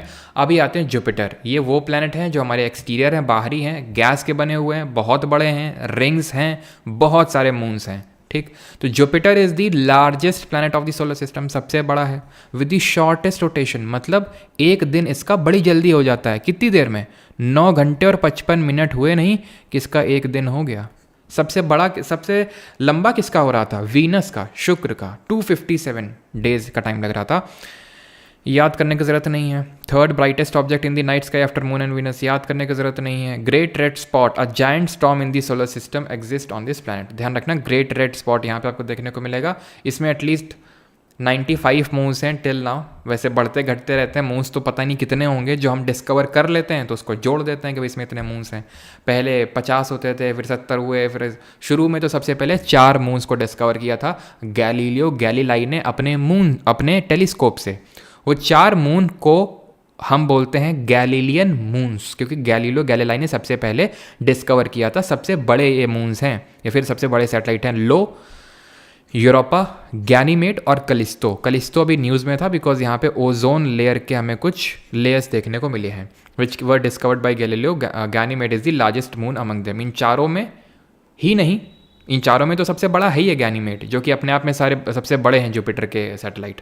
ओवरऑल भी पूरे सोलर सिस्टम में Ganymede is the largest moon या फिर लार्जेस्ट नेचुरल सैटेलाइट, गैनीमेड। ठीक है, it has an unclear ring around it, यानी रिंग है इसके अराउंड लेकिन वो अनक्लियर है। सैटर्न, ठीक है, सैटर्न पे आते हैं। सैटर्न की अगर बात करें तो इस जो प्लैनेट है इसको भी गैलीलियो ने डिस्कवर किया था। ठीक है, गैलीलियो ने ही इसको डिस्कवर किया था, गैलीलियो गैलीलाई ने। It is the second largest, याद करने की जरूरत नहीं है, अभी मैं आपको समराइज कर दूंगा। वो has bright and concentric rings, इसकी रिंग्स बड़ी ब्राइट हैं, बड़ी चमकीली हैं। और इसकी रिंग्स को किसने डिस्कवर किया था? ये गैलीलियो ने डिस्कवर नहीं किया था, इसको डिस्कवर किया था हाइजेंस ने। ठीक है, उनका नाम था हाइजेंस, क्रिश्चियन हाइजेंस। पूरा नाम लिख देता हूँ यहाँ पे मैं, क्रिश्चियन हाइजेंस। ये जो क्रिश्चियन हाइजेंस हैं, इन्होंने इसकी रिंग्स को डिस्कवर किया था। अब रिंग्स तो आपने वहाँ पे देखी होंगी, चलो मैं आपको फिर से दिखाता हूँ। क्यों? क्योंकि रिंग्स के बीच में अपने कुछ और भी चीज़ नोटिस करना है। ये स्पेस आपको दिख रहा है रिंग्स के बीच में, ये कुछ स्पेस दिख रहा है आपको रिंग्स के बीच में, ऐसे ऐसे करके। इसकी डिस्कवरी किसने करी थी ये भी पूछता है। तो इसकी जो डिस्कवरी करी थी वो कसीनी ने करी थी। ठीक है, हु डिस्कवर्ड दी स्पेस। चलो भाई, चल क्यों नहीं रहो। तो who discovered the space between rings, तो ये डिस्कवर किया था कसीनी ने। और इसीलिए यूएसए ने एक मिशन भेजा था अपना, Cassini Huygens mission to Saturn. Saturn can float on water because it has less density than water. सबसे कम घनत्व होता है इसका सैटर्न का। वाटर का जो डेंसिटी होता है वो 1 ग्राम पर सेंटीमीटर क्यूब होता है, उससे भी कम होता है सैटर्न का। यानी कि ये माना जाता है कि सारे प्लैनेट को अगर आप पानी में डुबवा देंगे, हाइपोथेटिकल अगर हम कंसिडर करें सिनेरियो, तो Saturn is the only planet जो कि फ्लोट करेगा, बाकी सब डूब जाएंगे। सबसे पहले कौन डूबेगा वही बताएगा, सबसे पहले कौन सा प्लैनेट डूबेगा। तो सबसे प्लैनेट पहले जो हमारा डूबेगा वो अर्थ है। क्यों? क्योंकि it has the highest density. इसकी डेंसिटी कोई बताएगा? इसकी डेंसिटी यानी इसका घनत्व तो कितना होता है अर्थ का, फिर अभी बताता हूँ। पहले यूरेनस और नेपच्यून खत्म करते हैं जल्दी से। तो यूरेनस पे आते हैं, जो है अरुण, थर्ड लार्जेस्ट है। अगेन अभी याद करने की जरूरत नहीं, याद हो जाएगा। ग्रीनिश कलर का होता है। क्यों ग्रीनिश कलर या फिर ब्लू ग्रीन टाइप का कलर होता है? क्योंकि इसमें मेथेन, दैट इज जिसको मार्श गैस के नाम से जानते हैं, CH4 फॉर्मूला होता है, ये बहुत कंटेंट में यहाँ पे मिलती है यूरेनस। इसको डिस्कवर किया था विलियम हर्शल ने इन 1781, विलियम हर्शल ने। ठीक है, ये ध्यान रखना। इसको आइस जाइंट बोलते हैं। मैंने आपको बताया था 4 जो बाहर के प्लैनेट हैं उसमें से जो हमारा जुपिटर और सैटर्न उनको गैस जाइंट बोलते हैं। यूरेनस और नेपच्यून को हम बोलते हैं ice giant. The atmosphere of Uranus is composed of hydrogen and helium primarily, but it also contains more water etcetera, has coldest planetary atmosphere in the solar system, rotates clockwise on its axis like Venus. तो Venus का बड़ा भाई है Uranus, होता है ना, ऐसे नाम, ऐसे तो नाम रखे जाते हैं भाइयों के, है ना, सिमिलर साउंडिंग। तो ऐसे वीनस और यूरेनस दो भाई हैं, तो यहाँ पे आप दूसरा प्लैनेट लिख लेंगे। वो प्लैनेट कौन सा है? वीनस और यूरेनस, जो ईस्ट से वेस्ट रोटेट करते हैं, ठीक है, यानी क्लॉकवाइज, बाकी सारे एंटी क्लॉकवाइज करते हैं, ठीक। Has at least 27 moons. और एक चीज़ यहाँ पे मैं आपको बताना चाहूँगा, सैटर्न का जो सबसे लार्जेस्ट मून है, सैटर्न का सबसे लार्जेस्ट जो मून है उसका नाम है टाइटन। क्या नाम है? टाइटन। और ये माना जाता है कि टाइटन में लाइफ पॉसिबल, लाइफ के एग्जिस्टेंस हो सकते हैं। यहाँ पे माना जाता है टाइटन में अंडर वाटर, जैसे वोल्केनो होते हैं ना हमारे यहाँ पे, वोल्केनो से गरम गरम लावा निकलता है, तो वैसे बर्फ़ के वोल्केनो है यहाँ पे, इस तरह से, मतलब अंडरग्राउंड यहाँ पे पर्मा फ्रॉस्ट, बहुत वाटर यहाँ पे, ऐसा माना जाता है कि है टाइटन में, जो कि इज़ दी लार्जेस्ट, ठीक है, लाइफ के यहाँ पे एग्जिस्टेंस हो सकते हैं, और it is the largest moon of Saturn. और सबसे ज़्यादा मून अभी तक तो जो है सैटर्न के पास है 146 मून, जो अभी टिल नाउ आई थिंक जो डिस्कवर हुए हैं वो, ठीक है। यूरेनस क्लियर हो गया, किसने डिस्कवर किया, सारी चीज़ें। इसके पास 27 मून्स है, फेमस मून्स है मिरांडा, एरियल और यूम्ब्रियल। तो फेमस के बारे में थोड़ा सा देख लेना अगर कभी इस तरह से रैंडम पूछ ले। And the last planet is Neptune, farthest planet है सन से, तो सबसे ठंडा भी होगा यही। देखो, सबसे कोल्डेस्ट टेम्परेचर को रिकॉर्ड किया गया था यूरेनस में। और एक चीज़ मैं बता दूं कि यूरेनस को रोलिंग प्लैनेट के नाम से जानते हैं। रोलिंग प्लैनेट इसको इसलिए बोलते हैं क्योंकि इसका जो एक्सिस है, ये अपनी एक्सिस पे 90 डिग्री से भी ज़्यादा टिल्टेड है। रोलिंग प्लैनेट क्यों बोलते हैं? Due to its tilt, due to its tilt. कितना टिल्ट है? ग्रेटर दैन 90 डिग्री, तो इसलिए इसको हम रोलिंग प्लैनेट, ऐसा लगता है रोल कर रहा है ये। अब ये हुआ क्या कि पहले 7 ही प्लैनेट हमारे पास डिस्कवर हुए थे, और ये नहीं पता चल रहा था कि ये यूरेनस इतना टिल्टेड क्यों है भाई, इतना ज़्यादा क्यों टिल्टेड है 90 डिग्री पे। हमारी अर्थ पे टिल्टेड है 23.5 डिग्री, हम पढ़ेंगे जब अर्थ के बारे में आएंगे, लेकिन ये बहुत ही ज़्यादा टिल्टेड था। सबके अपने अपने कारण थे, लेकिन एक्चुअल जो कारण दिया गया वो फिर दिया गया किसके द्वारा? वो पहले तो मतलब जो ये माना जाता था कि सैटर्न का इन्फ्लुएंस है, उसकी वजह से यूरेनस टिल्टेड है। लेकिन फिर आए हमारे कौन? लेवेरियर, अर्बेन लेवेरियर। इन्होंने बोला, जो लंदन की स्पेस ऑब्जर्वेटरी थी, कि भाई अपना जो टेलीस्कोप लगा रखे उसका इस्तेमाल करो ज़रा, उससे देखो यहाँ पे हम तुमको एक पोजीशन बता रहे हैं, इस पोजीशन पे देखो तुमको कुछ दिखेगा। और जब देखा गया तो दिख गया, और उन्होंने बोला यही कारण है कि क्यों इसका इतना टिल्ट है, और वो सही था, ठीक है। अभी तक इसको किसी ने डिस्कवर ही नहीं किया था, नेपच्यून किसी ने देखा नहीं था। फिर अर्बन लेवेरियर ने, पता नहीं कैसे लोग कर लेते थे, कितना कैसे दिमाग चल रहा थे यार ये लोग इतना है, कि मतलब पूरा टेलीस्कोप भी नहीं है, कुछ नहीं है, फिर भी इन्होंने प्रेडिक्ट कर दिया कि इस पोजीशन पे देखिए कोई एक बॉडी होगी, सेलेस्टियल बॉडी, वही इन्फ्लुएंस कर रही है यूरेनस के एक्सिस को, टिल्ट करवा रही है। और वहाँ पे मिल गया, नेपच्यून मिला वहाँ पे। तो इन्होंने, ठीक है, और बाद में जॉन गल्ले, ठीक है, महेश, तो जॉन गल्ले, ठीक है, इन्होंने फिर बाद में इसको इसका वो जो है मतलब प्रॉपरली इसको डिस्कवर किया था। लेकिन पोजीशन अर्बेन लेवेरियर ने बताई थी 1846 में। ईयर याद रहना रहे, साइंटिस्ट के नाम याद होने चाहिए। ब्लूइश इन कलर होता है, and it is the coldest planet. सबसे ठंडा टेम्परेचर रिकॉर्ड यूरेनस में किया गया, बट इन जनरल नेपच्यून होता है। जिस तरह से मैं आपको बताता हूँ, अगर आपसे पूछ ले कि अर्थ के क्लोजेस्ट प्लैनेट कौन सा है, क्लोजेस्ट प्लैनेट टू अर्थ, तो आपका आंसर क्या होगा? अगर मैं आपसे पूछ लूँ क्लोजेस्ट प्लैनेट टू अर्थ, क्या आंसर होगा आपका? तो इसमें मरकरी भी हो सकता है, वीनस भी हो सकता है। कैसे? मरकरी ऑन एन एवरेज अर्थ के सबसे नज़दीक में रहता है जब वो सन के अराउंड चक्कर लगाता है तब, ठीक है। लेकिन होता क्या है कि वीनस जो होता है हमारा, वीनस, वो एक ऐसा पॉइंट आता है, एक ऐसा टाइम आता है जब वो सबसे नज़दीक से होकर गुजरता है, वो समझ रहा है। It is the closest on an, वैसे एवरेज में सबसे लंबे समय तक अर्थ के पास रहता है। लेकिन वीनस जो है, ठीक है, वीनस जो है ना, वो एक कभी कभी ऐसा पॉइंट आता है जो अर्थ के सबसे नज़दीक में आ जाता है, बट ऑन एवरेज लंबे समय तक मरकरी रहता है, ठीक है। वैसे एक क्वेश्चन पूछा नहीं है मैंने, कभी देखा तो नहीं किसी पेपर में, लेकिन अगर पूछ ले, ख़त्म हो गया, ठीक है। इसके 14 सैटेलाइट हैं, ट्राइटन नाम से इसका एक फेमस मून है, ठीक है। अब आते हैं डुवॉफ प्लैनेट के बारे में। रिसेंटली इससे भी CHSL जैसे एग्ज़ाम में ठीक ठाक अमाउंट ऑफ क्वेश्चंस बने हैं। ज़्यादा कुछ नहीं पढ़ना है, बहुत कम चीज़ें हैं। और एक चीज़ नेपच्यून में कुछ छूट रहा है क्या?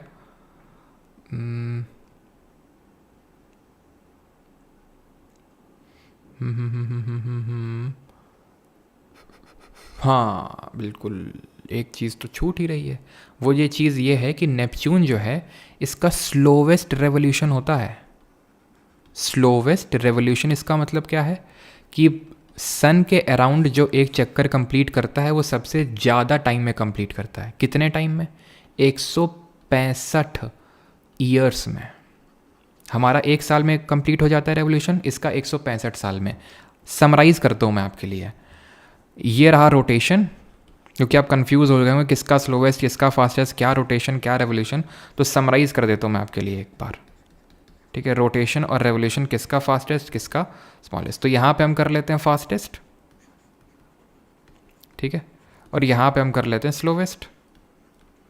ठीक है, तो फास्टेस्ट जब हम रोटेशन की बात करेंगे, यानी कि एक जल्दी से उसका एक दिन कंप्लीट हो जाता है, तो 9 घंटे और 55 मिनट का टाइम लेता है कौन? जुपिटर, है ना, बृहस्पति जो सबसे बड़ा प्लैनेट है।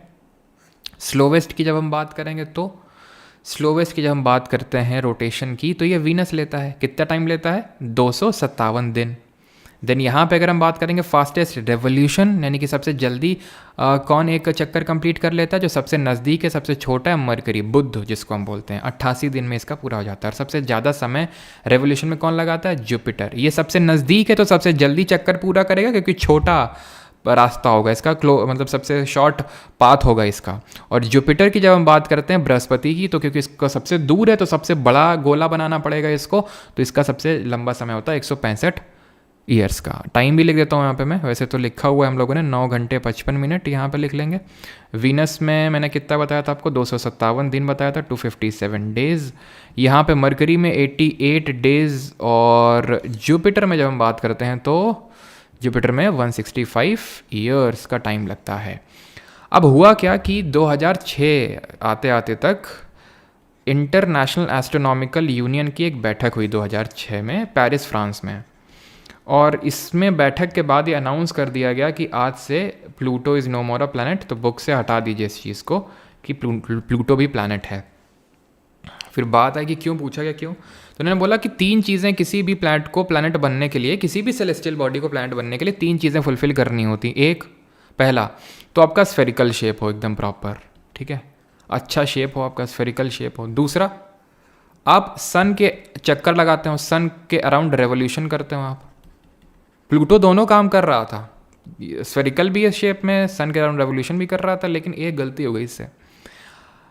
एक गलती इससे ये हो गई कि अपने पाथ में, अपने रास्ते में आने वाले जो भी ऑब्जेक्ट्स थे, एस्टेरॉइड वगैरह था, डेब्री वगैरह, इसको ये कंडेंस करके साइड नहीं कर पा रहा था ये।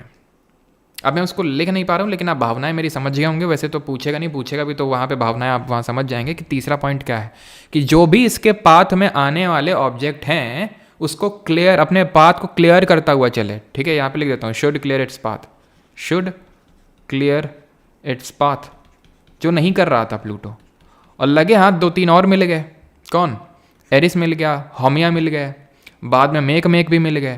तो ये क्या है, इसको छोड़ दीजिए अभी। प्लूटो, एरिस, होमिया, मेक ये क्या है? ये ड्वार्फ प्लैनेट है। कहाँ देखने को मिलते हैं? क्यूपर बेल्ट में। क्यूपर बेल्ट में, हाँ क्यूपर बेल्ट में। क्यूपर बेल्ट क्या होती है? एस्टेरॉइड बेल्ट पढ़ाए थे, ठीक है। यहाँ पे आओ, यहाँ पे आओ, जल्दी से भाग के। यहाँ पे तुम्हें एस्टेरॉइड बेल्ट पढ़ाए थे, ये है एस्टेरॉइड बेल्ट, यहाँ लिखा हुआ है। ऐसे ही ये नेपच्यून प्लैनेट है, नेपच्यून यानी वरुण। ऐसे ही नेपच्यून के अराउंड, यहाँ पे नेपच्यून के बियॉन्ड ये जो बेल्ट है, ऐसी बेल्ट ही बिल्कुल एस्टेरॉइड बेल्ट की तरह है, इसको बोलते हैं क्यूपर बेल्ट। यही मिलते हैं आपको कौन? यही मिलते हैं Pluto which is the largest dwarf planet, Eris second largest dwarf planet, Makemake Haumea. ठीक है, तो 4 हो गए। सर आपने तो 5 बोले थे, बिल्कुल। जो 5वां है वो यहाँ देखने को मिलता है, उसका नाम है सेरेस। सवाल पूछता है which is the closest dwarf planet to the earth, answer is Ceres.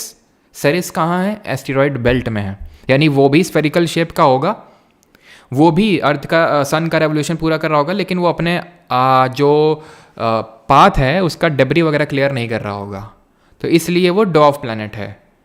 Closest dwarf planet to the earth is Ceres. बाकी एरिस, होमिया, मेक प्लूटो वो क्यूपर बेल्ट में पाए जाएंगे, जो बियॉन्ड नेपच्यून है। ठीक है, तो प्लूटो के बारे में वही जो चीज़ मैंने आपको बताई थी, वही सेम चीज़ें यहाँ पे लिखी हुई हैं। प्लूटो की अगर बात करें तो इसकी जो सबसे बड़ी सैटेलाइट है, इसकी खुद की जो सबसे बड़ी सैटेलाइट है, लार्जेस्ट सैटेलाइट, इसका भी सैटेलाइट है, 5 हैं इसके पास टोटल, ठीक है 5 हैं, उसमें से सबसे बड़ी है चारों, 5 सैटेलाइट में सबसे बड़ी चारों हैं ठीक है। और इसका जो एक रेवोल्यूशन पूरा होता है, क्योंकि आपको भी पता है नेपच्यून के भी बियॉन्ड है, तो नेपच्यून से भी ज़्यादा टाइम लेगा, तो 248 ईयर्स टाइम लेता है एक रेवोल्यूशन को पूरा करने में, ठीक है, एक रेवोल्यूशन को पूरा करने में टाइम लेता ही है। क्लियर। और एक चीज़ को और यहाँ पे नोट कर लेंगे, क्योंकि जो हमारा वीनस है सबसे ब्राइटेस्ट प्लैनेट है ना, इतना चमकता है कि इसको हम ल्यूसिफर के नाम से जानते हैं। ल्यूसिफर का मतलब होता है लाइट ब्रिंगर, लाइट ब्रिंगर जो लाइट लाता है, लाइट को लाने वाला, ठीक है। क्लियर यहाँ तक? किसी को कोई डाउट हो तो पूछिए, नहीं तो फिर अब हम बढ़ते हैं क्वेश्चंस की ओर। सम एक्स्ट्रा फैक्ट देख लेते हैं, प्लैनेट्स को ऑर्डर में लगा लेते हैं, जो मैं बार बार आपसे बोल रहा था कि आपको प्लैनेट याद नहीं करने पड़ेंगे।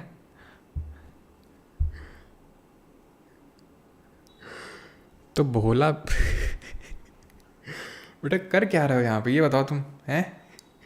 अभी बताते हैं, एक सेकेंड। एक लोग का डाउट आया है कि सर सुपरनोवा क्या होता है, ठीक है। सम एक्स्ट्रा फैक्ट, चलो पहले सुपरनोवा ही देख लेते हैं। एक लोग का डाउट है सुपरनोवा क्या होता है। तो सुपरनोवा ऐसे समझ लो, it is a explosion of a star. जब एक स्टार जो है एक्सप्लोड करता है, ठीक है, तो उसको बोलते हैं supernova, explosion of a star, ठीक है, सुपरनोवा बोलते हैं इसको। देन आते हैं आपका, इसी तरह एक ध्यान रखना, एक पल्सर होता है, इससे इसको कंफ्यूज मत करना। पल्सर क्या चीज़ होती है? पल्सर होता है neutron star, it is a neutron star, ये एक तरह का न्यूट्रॉन स्टार होता है, ठीक है। और ब्लैक होल भी ऐसे, आप में से कुछ लोगों का डाउट हो सकता है, अभी आया तो नहीं है लेकिन हो सकता है आ जाए। ब्लैक होल क्या होता है? तो ब्लैक होल एक वो जगह है, it is a place in space that has immense gravity, मतलब जहाँ पे ग्रेविटी विद, ठीक है, प्लेस इन स्पेस विद, आप इनफाइनाइट ग्रेविटी बोल सकते हो, ठीक है, या फिर मैं इतना बोल सकता हूँ इतनी ग्रेविटी होती है कि लाइट तक एस्केप नहीं कर पाती यहाँ से। तो place in space with immense gravity, बहुत ज़्यादा ग्रेविटी होती है कि लाइट भी यहाँ से एस्केप नहीं कर सकती है। अब यहाँ पे चीज़ें मैं वो बताता हूँ प्लैनेट ऑर्डर में, ठीक है, बड़े से छोटे के ऑर्डर में। तो आप इसको ऐसे याद कर सकते हैं, जे सन, ठीक है, जैसे जे स्टार करके एक रैपर है ना, जे स्टार जैसे एक रैपर है, तो वैसे जे सन आप याद कर लो, जे सन। और ईवीएम, ठीक है, ईवीएम है ना, ईवीएम इलेक्ट्रॉनिक वोटिंग मशीन जो हमारी है, तो उससे आप ईवीएम याद कर सकते हैं। तो हमारे कितने प्लैनेट हो गए? 7। और सबसे छोटा तो यार आपको पता ही है कौन सा है, उसको तो याद करने की ज़रूरत ही नहीं, वो मरकरी है। अब इनको हम यहाँ पे देख लेते हैं, जैसे जुपिटर यानी बृहस्पति, एस से सैटर्न यानी कि शनि, जिसके अराउंड हमें रिंग्स देखने को मिल रहे हैं, कसीनी हाइजेंस का नाम याद रखेंगे, Uranus the green planet, the rolling planet, Neptune the coldest planet, वो प्लैनेट जिसका सबसे ज़्यादा रेवोल्यूशन टाइम है, अर्थ जिसकी ग्रेविटी सबसे ज़्यादा है, एक मून है, और ब्लू प्लैनेट के नाम से जानते हैं, Venus morning star, evening star, hottest, brightest, Lucifer, ठीक है, अर्थ का ट्विन सिस्टर, और ये है Mars the red planet, Phobos, Deimos, Olympus Mons highest point, और मरकरी के बीच में पता ही हमें सबसे छोटा है, सबसे पास है, सारी चीज़ें, ठीक है। तो यहाँ पे चीज़ें होती हैं ख़त्म। अब हम आते हैं किस पे? अब हम आते हैं क्वेश्चंस पे। और अब आप ये देखें कि जो आपने चीज़ें पढ़ी हैं, क्या आप उस पर क्वेश्चंस लगा पा रहे हैं या नहीं लगा पा रहे हैं।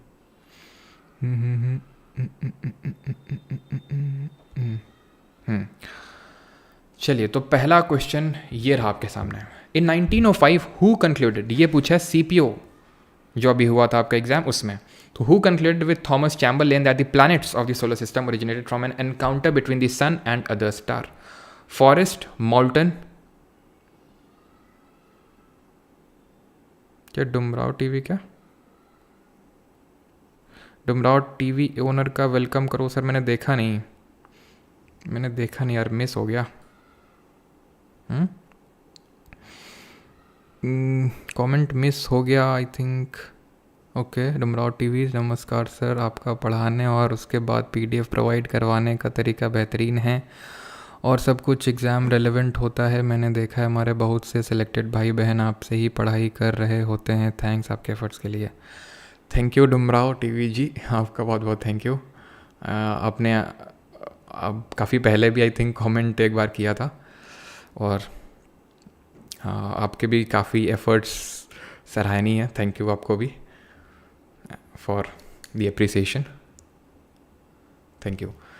और डुमराव से आप यहाँ पे याद कर सकते हैं क्या, डुमराव टीवी के मालिक जी को तो याद कर ही सकते हैं, बाकी डुमराव से हम लोग एक चीज़ और याद कर सकते हैं। डुमराव से कौन से हमारे एक बहुत ही फेमस एक्सपोनेंट थे, एक म्यूज़िकल इंस्ट्रूमेंट जिसको हम जानते हैं शहनाई के नाम से।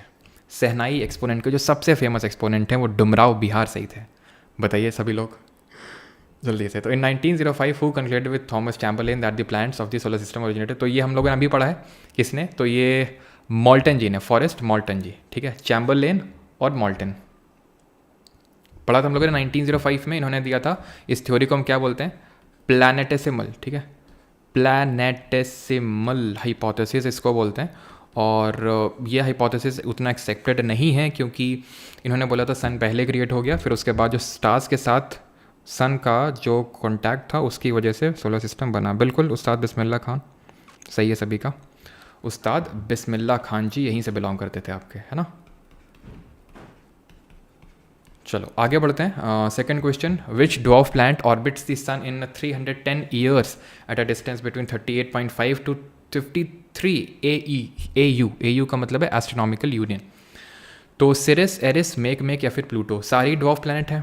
अब यहाँ पे लिखा हुआ 310 साल ले रहा है, अपना दिमाग लगाओ। सेरिस तो एस्टेरॉइड बेल्ट में है, और मैंने बताया था जितना सन के पास होगा कोई भी प्लैनेट तो वो उतना ही कम टाइम लेगा, है ना, टाइम बढ़ता जाता है। मरकरी का सबसे कम होता है, नेपच्यून का सबसे ज़्यादा होता है। और सेरिस तो एस्टेरॉइड बेल्ट में, मार्स और जुपिटर के बीच में। नेपच्यून जो सबसे दूर प्लैनेट है वो 165 साल लगा रहा है एक उसमें कंप्लीट करने में रेवोल्यूशन। तो सेरिस तो आंसर होने से रहा। प्लूटो भी नहीं होगा, प्लूटो का भी मैंने आपको होता है 248 साल लेता है, 248, ठीक है। Eris is the second largest है और प्लूटो के जस्ट बाद हमें देखने को मिलेगा। तो 248 से हम मान सकते हैं कि यार इसका कुछ 250 या फिर 300 के बीच में होगा, तो एरिस भी नहीं होगा। मेक इसका सही आंसर होगा। एटलीस्ट 2 ऑप्शन तो आप आराम से एलिमिनेट कर सकते थे। मेक इसका सही आंसर होगा, ठीक है। थर्ड क्वेश्चन है, निम्नलिखित कथनों में से कौन सा सही है, which of the following statement is correct. The density of Saturn is similar to that of Earth. The size of Earth and Venus is almost similar. Size of Jupiter and Mars is similar. Mars is the warmest planet. आपको attempt करने हैं, अगर आपको लग रहा है कि time इसमें लेना है तो वीडियो को पॉज करिए और टाइम लीजिए इसमें अपना, ठीक है। ये मैं अपने लिए नहीं कर रहा हूँ, आपके लिए है। तो आप इसमें टेस्ट करिए कि आपको कितनी चीज़ें आई हैं और कितनी नहीं आई हैं। चलिए तो जल्दी से बताइए, डेंसिटी ऑफ सर इंग्लिश वालों के लिए अलग से बैच ला दीजिए, लेकिन हिंदी में के बीच में इतना इंग्लिश ना यूज़ करिए, इंग्लिश मुझे समझ नहीं आती। सबकी अपनी अपनी दिक्कतें हैं ना। क्या रेवोल्यूशन गलत लिख दिया है? रेवोल्यूशन कहाँ लिखा हुआ है, कहाँ पे, विच dwarf planet orbits the sun इन, कहाँ पे? स्पेलिंग वगैरह थोड़ा मैनेज कर लिया करो अगर गलत वगैरह होती थोड़ी बहुत तो। Which of the following statement is correct. तो density of Saturn is nowhere matchable to Earth, है ना। अर्थ की हमें पता है कि सबसे डेंसेस्ट प्लैनेट है और सैटर्न सबसे लीस्ट डेंस प्लैनेट है। सैटर्न की डेंसिटी हमने देखा है 1 ग्राम पर सेंटीमीटर क्यूब से भी कम होती है, तो इसका तो कोई मैच नहीं है। साइज ऑफ अर्थ और वीनस इज ऑलमोस्ट सिमिलर, बिल्कुल यही आंसर होगा, बिकॉज इसीलिए हम अर्थ का ट्विन सिस्टर बोलते हैं इसको, ठीक है। अर्थ की ट्विन सिस्टर बोलते हैं, मॉर्निंग स्टार बोलते हैं, इवनिंग स्टार बोलते हैं, ठीक है। और size of Jupiter and Mars is similar and Mars is not the warmest planet. कौन सा है वार्मेस्ट? ये हमारा वीनस, ठीक है। सैटर्न की डेंसिटी हमने आपको बताया आई थिंक रफली 0.98 ग्राम पर सेंटीमीटर क्यूब होती है, और अर्थ की जब हम बात करें तो रफली 5.5 ग्राम पर सेंटीमीटर क्यूब होती है, which is the highest density. Fourth, which of the following does not have rings, इनमें से छल्ले किस में नहीं है। तो हमने देखा था कि जो हमारे इंटीरियर प्लैनेट हैं, इंटीरियर या फिर उसी को हम बोलते हैं क्या, टेरेस्ट्रियल, इन प्लैनेट्स में कोई रिंग नहीं होती है। देन इसके बाद आता है एस्टेरॉइड बेल्ट, और इसके बाद जो आते हैं वो है हमारे एक्सटीरियर प्लैनेट्स, ठीक है, जिनको कि हम जानते हैं जोवियन प्लैनेट के नाम से, जिसमें कि जोवियन या फिर एक्सटीरियर में हमारे 4 प्लैनेट होते हैं। शुरू के 2 होते हैं गैस जायंट्स और बाद के 2 होते हैं आइस जायंट्स, उनको बोलते हैं। तो इनमें रिंग्स नहीं होती, इनमें सब में रिंग्स होती हैं। सैटर्न में हमें बहुत ही प्रॉपरली देखने को मिलती हैं अर्थ से, बाकी में उतनी हमें दिखती नहीं ढंग से। वो रिंग्स बनी किसकी होती हैं, वो रिंग्स किसकी बनी होती हैं, तो भी ध्यान रखना, डस्ट, आइस, इन सब की बनी होती हैं वो रिंग्स।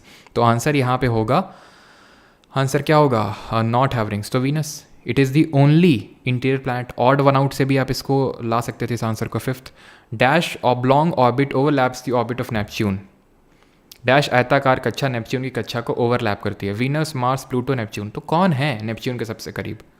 और क्या आपको पता है जुपिटर जो है, जुपिटर अगर ना हो हमारे सोलर सिस्टम में तो हमारा रहना यानी हमारा अर्थ में रहना मुश्किल हो जाएगा, दूभर हो जाएगा। क्यों पता है आपको? क्योंकि जुपिटर इतना ज़्यादा क्योंकि जिसका जितना ज़्यादा मास होगा उसका उतना ही ज़्यादा ग्रेविटी होगा। तभी यही कारण है कि क्यों सन के अराउंड सारे चक्कर लगा रहे हैं, सारे प्लैनेट, हर कोई चक्कर लगा रहा है सन के अराउंड, क्योंकि सन 99% मास है पूरे सोलर सिस्टम का। जितना ज़्यादा मास होगा उतना ही ज़्यादा आपका ग्रेविटेशनल इन्फ्लुएंस होगा। अब जुपिटर हमें पता है लार्जेस्ट प्लैनेट है सोलर सिस्टम का, तो ये क्या होता है, इसके अराउंड हमें पता है बहुत सारे एस्टेरॉइड हैं, तो ये एस्टेरॉइड को बांध के रखता है, खींच के थोड़ा सा पकड़ के रखता है, नहीं तो खट खट खट खट तुरंत अर्थ की तरफ आए। ठीक है, तो सही आंसर इसका हो होगा। तो आप आराम से लगा सकते हैं नेपच्यून के नियरेस्ट सबसे कौन सा है? प्लूटो ही तो है। Option number C. Which of the following rocky planet is the fastest planet in our solar system? Travelling through a space at 29 miles, that is 47 kilometres per second. यानी कि इन प्लैनेट में से किसकी हाइएस्ट ऑर्बिटल स्पीड है, fastest planet है? तो fastest कौन सा है? मरकरी है, ऑप्शन नंबर बी। 88 डेज में अपना एक रोटेशन, 88 डेज में अपना एक रेवोल्यूशन पूरा कर लेता है ये। ठीक है, the length of a day on dash is approximately 16 hours. 16 घंटे का यहाँ पे एक दिन होता है।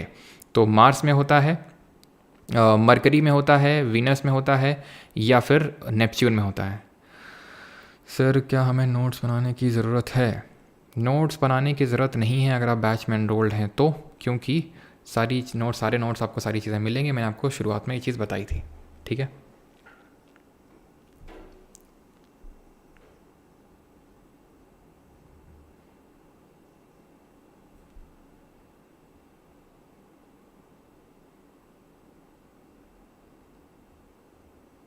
चलिए, तो इसका सही आंसर क्या होगा? 16 घंटे का क्या होता है, दिन होता है इसमें।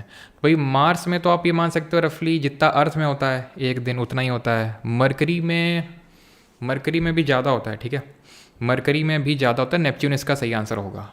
ठीक है, वीनस में भी काफ़ी ज़्यादा होता है, फॉर नॉट रॉन्ग। वीनस में तो देखा ही था, वीनस में तो 257 दिन होते हैं। वीनस में तो 16 रोटेशन का ही टाइम पूछा है, तो 257 दिन लगते हैं एक रोटेशन में। और मरकरी में भी आई थिंक 150 के करीब कुछ लगते हैं, फॉर नॉट रॉन्ग 147 लगते हैं। ठीक है, सॉरी 147 नहीं, आई थिंक 59 के करीब हैं कुछ यहाँ पे मरकरी में। ठीक है, मार्स में तो जितना हमारा लगता है एक दिन, उसी के रफली है एक दिन, और आई थिंक थोड़े 6 घंटे एक्स्ट्रा हैं। और नेपच्यून में 16 घंटे लगते हैं। सबसे कम किस में लगते हैं? जुपिटर में। कितना लगता है जुपिटर में टाइम? तो जुपिटर में लगता है 9 आवर्स एंड 55 मिनट, 9 घंटे और 55 मिनट का समय लगता है। Question number 8, which of the following planet atmosphere is made up of thick white yellowish cloud of sulphuric acid? बहुत आसान क्वेश्चन है। थिक क्लाउड्स ऑफ H2SO4 उसी में है जहाँ पे बहुत सारा CO2 देखने को मिलता है। It is the warmest, it is the brightest, it is the क्या बोल सकते हैं कि hottest planet of a solar system. Venus Earth का ट्विन सिस्टर है। क्यों है? क्योंकि सिमिलर है साइज़ में एज़ कम्पेयर टू अर्थ, इसीलिए। ठीक है, आगे बढ़ते हैं। शनि ग्रह के बारे में निम्नलिखित में से कौन सा कथन सही है? इनमें से कौन सा स्टेटमेंट सही है, ट्रू है अबाउट दी सैटर्न? तो सही आंसर क्या होगा, जल्दी से बताइए। तो Saturn is the 4th planet of from the sun and the largest planet of in our solar system? बिल्कुल नहीं। पहली बात तो 4th नहीं है। कितने नंबर का है? 6th नंबर का है ये। और लार्जेस्ट जुपिटर है, ये भी CHSL Tier 1 अभी जो हुआ था आपका। सारे आप देख सकते हैं अभी तक जो भी क्वेश्चन किए हैं वो 2024 में जो अभी आपके पेपर में हुए हैं CPO CHSL में, वो क्वेश्चन हैं। Satellites like Enceladus and Titan of Saturn are home to internal oceans could possibly support life. यही तो अभी मैंने बताया था आपको कि जो सैटर्न की सैटेलाइट है उसमें लाइफ पॉसिबल है। Saturn is a massive ball of Saturn's environment is no. और यहाँ के रिंग्स को किसने डिस्कवर किया था, बताएंगे। Who discovered the rings of Saturn? Which planet is the second largest planet in our solar system and also has the biggest rings around it? Rings किसके around देखने को मिलती है हमें, जल्दी से बताइए। तो आंसर क्या होगा? सेकंड लार्जेस्ट प्लैनेट है सैटर्न। कैसे याद किया था? J सन EVM मरकरी, तो जुपिटर सैटर्न। तो option number D will be the correct answer. Rings किसने डिस्कवर की थी? कसीनी ने डिस्कवर की थी। हाइजेंस ने क्या डिस्कवर किया था? जो इनके बीच की स्पेस होती है उसको डिस्कवर किया था। 11th, which is the most widely accepted model to explain the formation and evaluation of the solar system? तो सौर मंडल के निर्माण और मूल्यांकन को समझाने के लिए सबसे व्यापक रूप से स्वीकृत मॉडल कौन सा है? सोलर सिस्टम के लिए। ये है हमारा नेबुलर हाइपोथेसिस। किसने दिया था? सबसे पहले तो इमैनुअल कांत जी ने दिया था 1755 में, उसके बाद उसको रिवाइज किया था लैपलेस ने। कब? 1796 में। और कमेंट में आपको बताना यूनिवर्स को ओरिजिन की थ्योरी किसने दी थी। सर प्लीज़ इस लेक्चर को यूट्यूब पर रहने दो। ठीक है, अगर ये क्योंकि पहला लेक्चर है तो एज अ डेमो लेक्चर अगर आप बोलेंगे तो मैं रहने दूंगा, लेकिन कल से तो नहीं होगा, ऑब्वियस बात है, क्योंकि फिर बैच जिन्होंने लिया उनका कोई मतलब नहीं बनेगा ना फिर। तो टेरेस्ट्रियल प्लैनेट किसके बने होते हैं? मेटल एयर के, रॉक मेटल के, मेटल गैस के, या फिर रॉक एंड गैसेस के। तो टेरेस्ट्रियल प्लैनेट जो होते हैं हमारे, जो स्थलीय ग्रह हैं, वो रॉक्स और मेटल्स के बने हुए हैं। Option number B, simple. ठीक है, रिंग्स नहीं होती हैं, छोटे होते हैं, सब कुछ देख चुके हैं। Which trend is found about the distance between the galaxies? Unpredictable है, डिक्रीजिंग है, कांस्टेंट है, फिर इंक्रीजिंग है? सर कांस्टेंट तो इनके बीच की डेंसिटी है, और ये डेंसिटी कांस्टेंट है किसने बोला था? इनके बीच की डिस्टेंस इंक्रीज हो रही है। इसी को ही तो हम बोलते हैं बिग बैंग जो एक्सप्लोजन हुआ था। किसने दिया था बिग बैंग थ्योरी? जॉर्ज लेमाइटर ने दिया था। कब दिया था? 1931 ने दिया था। डेंसिटी कांस्टेंट है, ऐसा किसने बोला था? एवरेज डेंसिटी, ये फ्रेड हॉयल ने बोला था, जिसको हम बोलते हैं हॉयल्स स्टेडी स्टेट थ्योरी, स्थायी अवस्था सिद्धांत। 14th, which scientist thought of the concept of the steady state of the universe? अभी हम लोगों ने देखा, तो ये किसने? Fred Hoyle. Option number C. Laplace हमने देखा, ओरिजिन ऑफ यूनिवर्स। आगे बढ़ते हैं। 15th, which among the following is another word for universe? तो यूनिवर्स के लिए दूसरा वर्ड कौन सा हम यूज़ करते हैं? तो बिग क्रंच, एस्ट्रोनॉमी, कॉस्मोस, या फिर सुपरनोवा? सुपरनोवा मैंने बताया है कि जो एक एक्सप्लोजन होता है स्टार में, एक्सप्लोजन ऑफ अ स्टार, उसको बोलते हैं सुपरनोवा। पल्सर मैंने बताया न्यूट्रॉन स्टार को बोलते हैं कॉस्मॉस, शुरू में ही सबसे पहले बताया था, उसी लिए कॉस्मोलॉजी इसकी स्टडी को बोलते हैं। 16th, which of the following is a part of celestial objects? तो इसमें से सेलेस्टियल ऑब्जेक्ट क्या है? स्टार्स, प्लैनेट, मून, सारे ही हैं। तो आंसर ये होगा ऑप्शन नंबर सी। और मैं आपको बता चुका हूँ स्टार हमारे सोलर सिस्टम में सिर्फ एक ही है, वो है हमारा सन, है ना। और सबसे नियरेस्ट भी सन है, सबसे गर्म भी सन है, लेकिन सन के बाद जो सबसे नियरेस्ट है इट इज़ प्रॉक्सिमा सेंचुरी। सबसे ब्राइटेस्ट स्टार जो हमारे नाइट स्काई में वो कौन सा है? सीरियस है। ठीक है। 17th, the bodies glowing in the night sky are known as celestial bodies, asteroids, planetarium, या फिर मेटेओराइट्स। जो ग्लो करते हैं नाइट स्काई में तो उनको हम सेलेस्टियल बॉडीज बोलते हैं। ऑप्शन नंबर ए, बेसिक से क्वेश्चन है। Cosmic snowballs of frozen gas, rock and dust that orbit the sun are known as? अब इसमें कंफ्यूज मत हो जाना, आप। ठीक है सर, क्लास से डायरेक्ट अपने हैंड राइटिंग नोट्स बना सकते हैं या फिर डायरेक्ट या फिर सर लेक्चर पे फोकस करें। प्रवीण श्रीवास्तव, अगर आपको लगता है आपको खुद के नोट्स होने चाहिए, गो फॉर दैट, बिल्कुल मैं उसे मना ही नहीं करूँगा। यहाँ तक कि अगर आपको लगता है कि यार मेरे तो अभी टाइम है एग्जाम में, मैं नोट्स बना सकता हूँ प्रॉपर, मुझे अपने नोट्स समझ में आते हैं, गो फॉर दैट। उससे दो फ़ायदे होते हैं, लास्ट में रिवाइज़ करने में आसानी होती है अपने नोट्स को। दूसरा फ़ायदा ये होता है कि जब आप लिख रहे होते चीज़ों को तो आपके डाउट्स भी आ जाते हैं वहीं पर, रादर दैन कि आप बाद में, और रिविजन भी हो जाता है एक अच्छा सा। ठीक है, और आपको चीज़ें माइंड में स्टेबलाइज भी हो जाती हैं अगर आप खुद के नोट्स बनाते हो। ठीक है, तो आप ये काम करके देखो, देन आपको नोट्स ही मिलेंगे, उनको करके देखना, फिर जो आपको बेटर लगे कि यार टाइम कहाँ पे ज़्यादा बच रहा है। टाइम ठीक है, अभी तो नो डाउट टाइम बचेगा ही बचेगा, अगर आप खुद के नोट्स नहीं बनाएंगे, नोट्स पर रिलाई करेंगे, टाइम बचेगा। लेकिन ये है कि वो टाइम फिर आगे आपका वो यूटिलाइज़ हो जाएगा, क्योंकि आगे कम टाइम लगेगा। लेकिन जो आपको नोट्स मिलते हैं ना, तो ऐसे नॉर्मल नोट्स नहीं होते, प्रॉपर एकदम बढ़िया हैंड राइटिंग में बढ़िया से आपको नोट्स मिलते हैं, तो उसमें भी आपको कोई प्रॉब्लम होगी नहीं, वो आपका इंडिविजुअल डिसीजन होगा वो। ठीक है, तो cosmic snowballs of frozen gas, rock and dust, मैंने बताया था। देखो रॉक होता है सिर्फ तो वो एस्टेरॉइड होगा, है ना, स्टार तो हो नहीं सकता है। आंसर क्या होगा? ये आंसर होगा कम। अच्छा, मेटेओराइट और मेटेओर क्यों नहीं हो सकता है? क्योंकि ये भी क्या होता है? रॉक होता है, ये चट्टान होती है सिर्फ। गैस, रॉक, डस्ट, ये सब मैंने, और आइस वगैरह ये सब उसी में बताया ना, कॉमेट्स में, धूमकेतु में, जिसको पुच्छल तारा बोलते हैं। और मैंने वही बताया, जब डस्ट और ये सब गैस वैसे उड़ जाती है तो बचता है रॉक, और वही फिर बन जाता है मेटेओराइड, है ना, मेटेओराइड, D।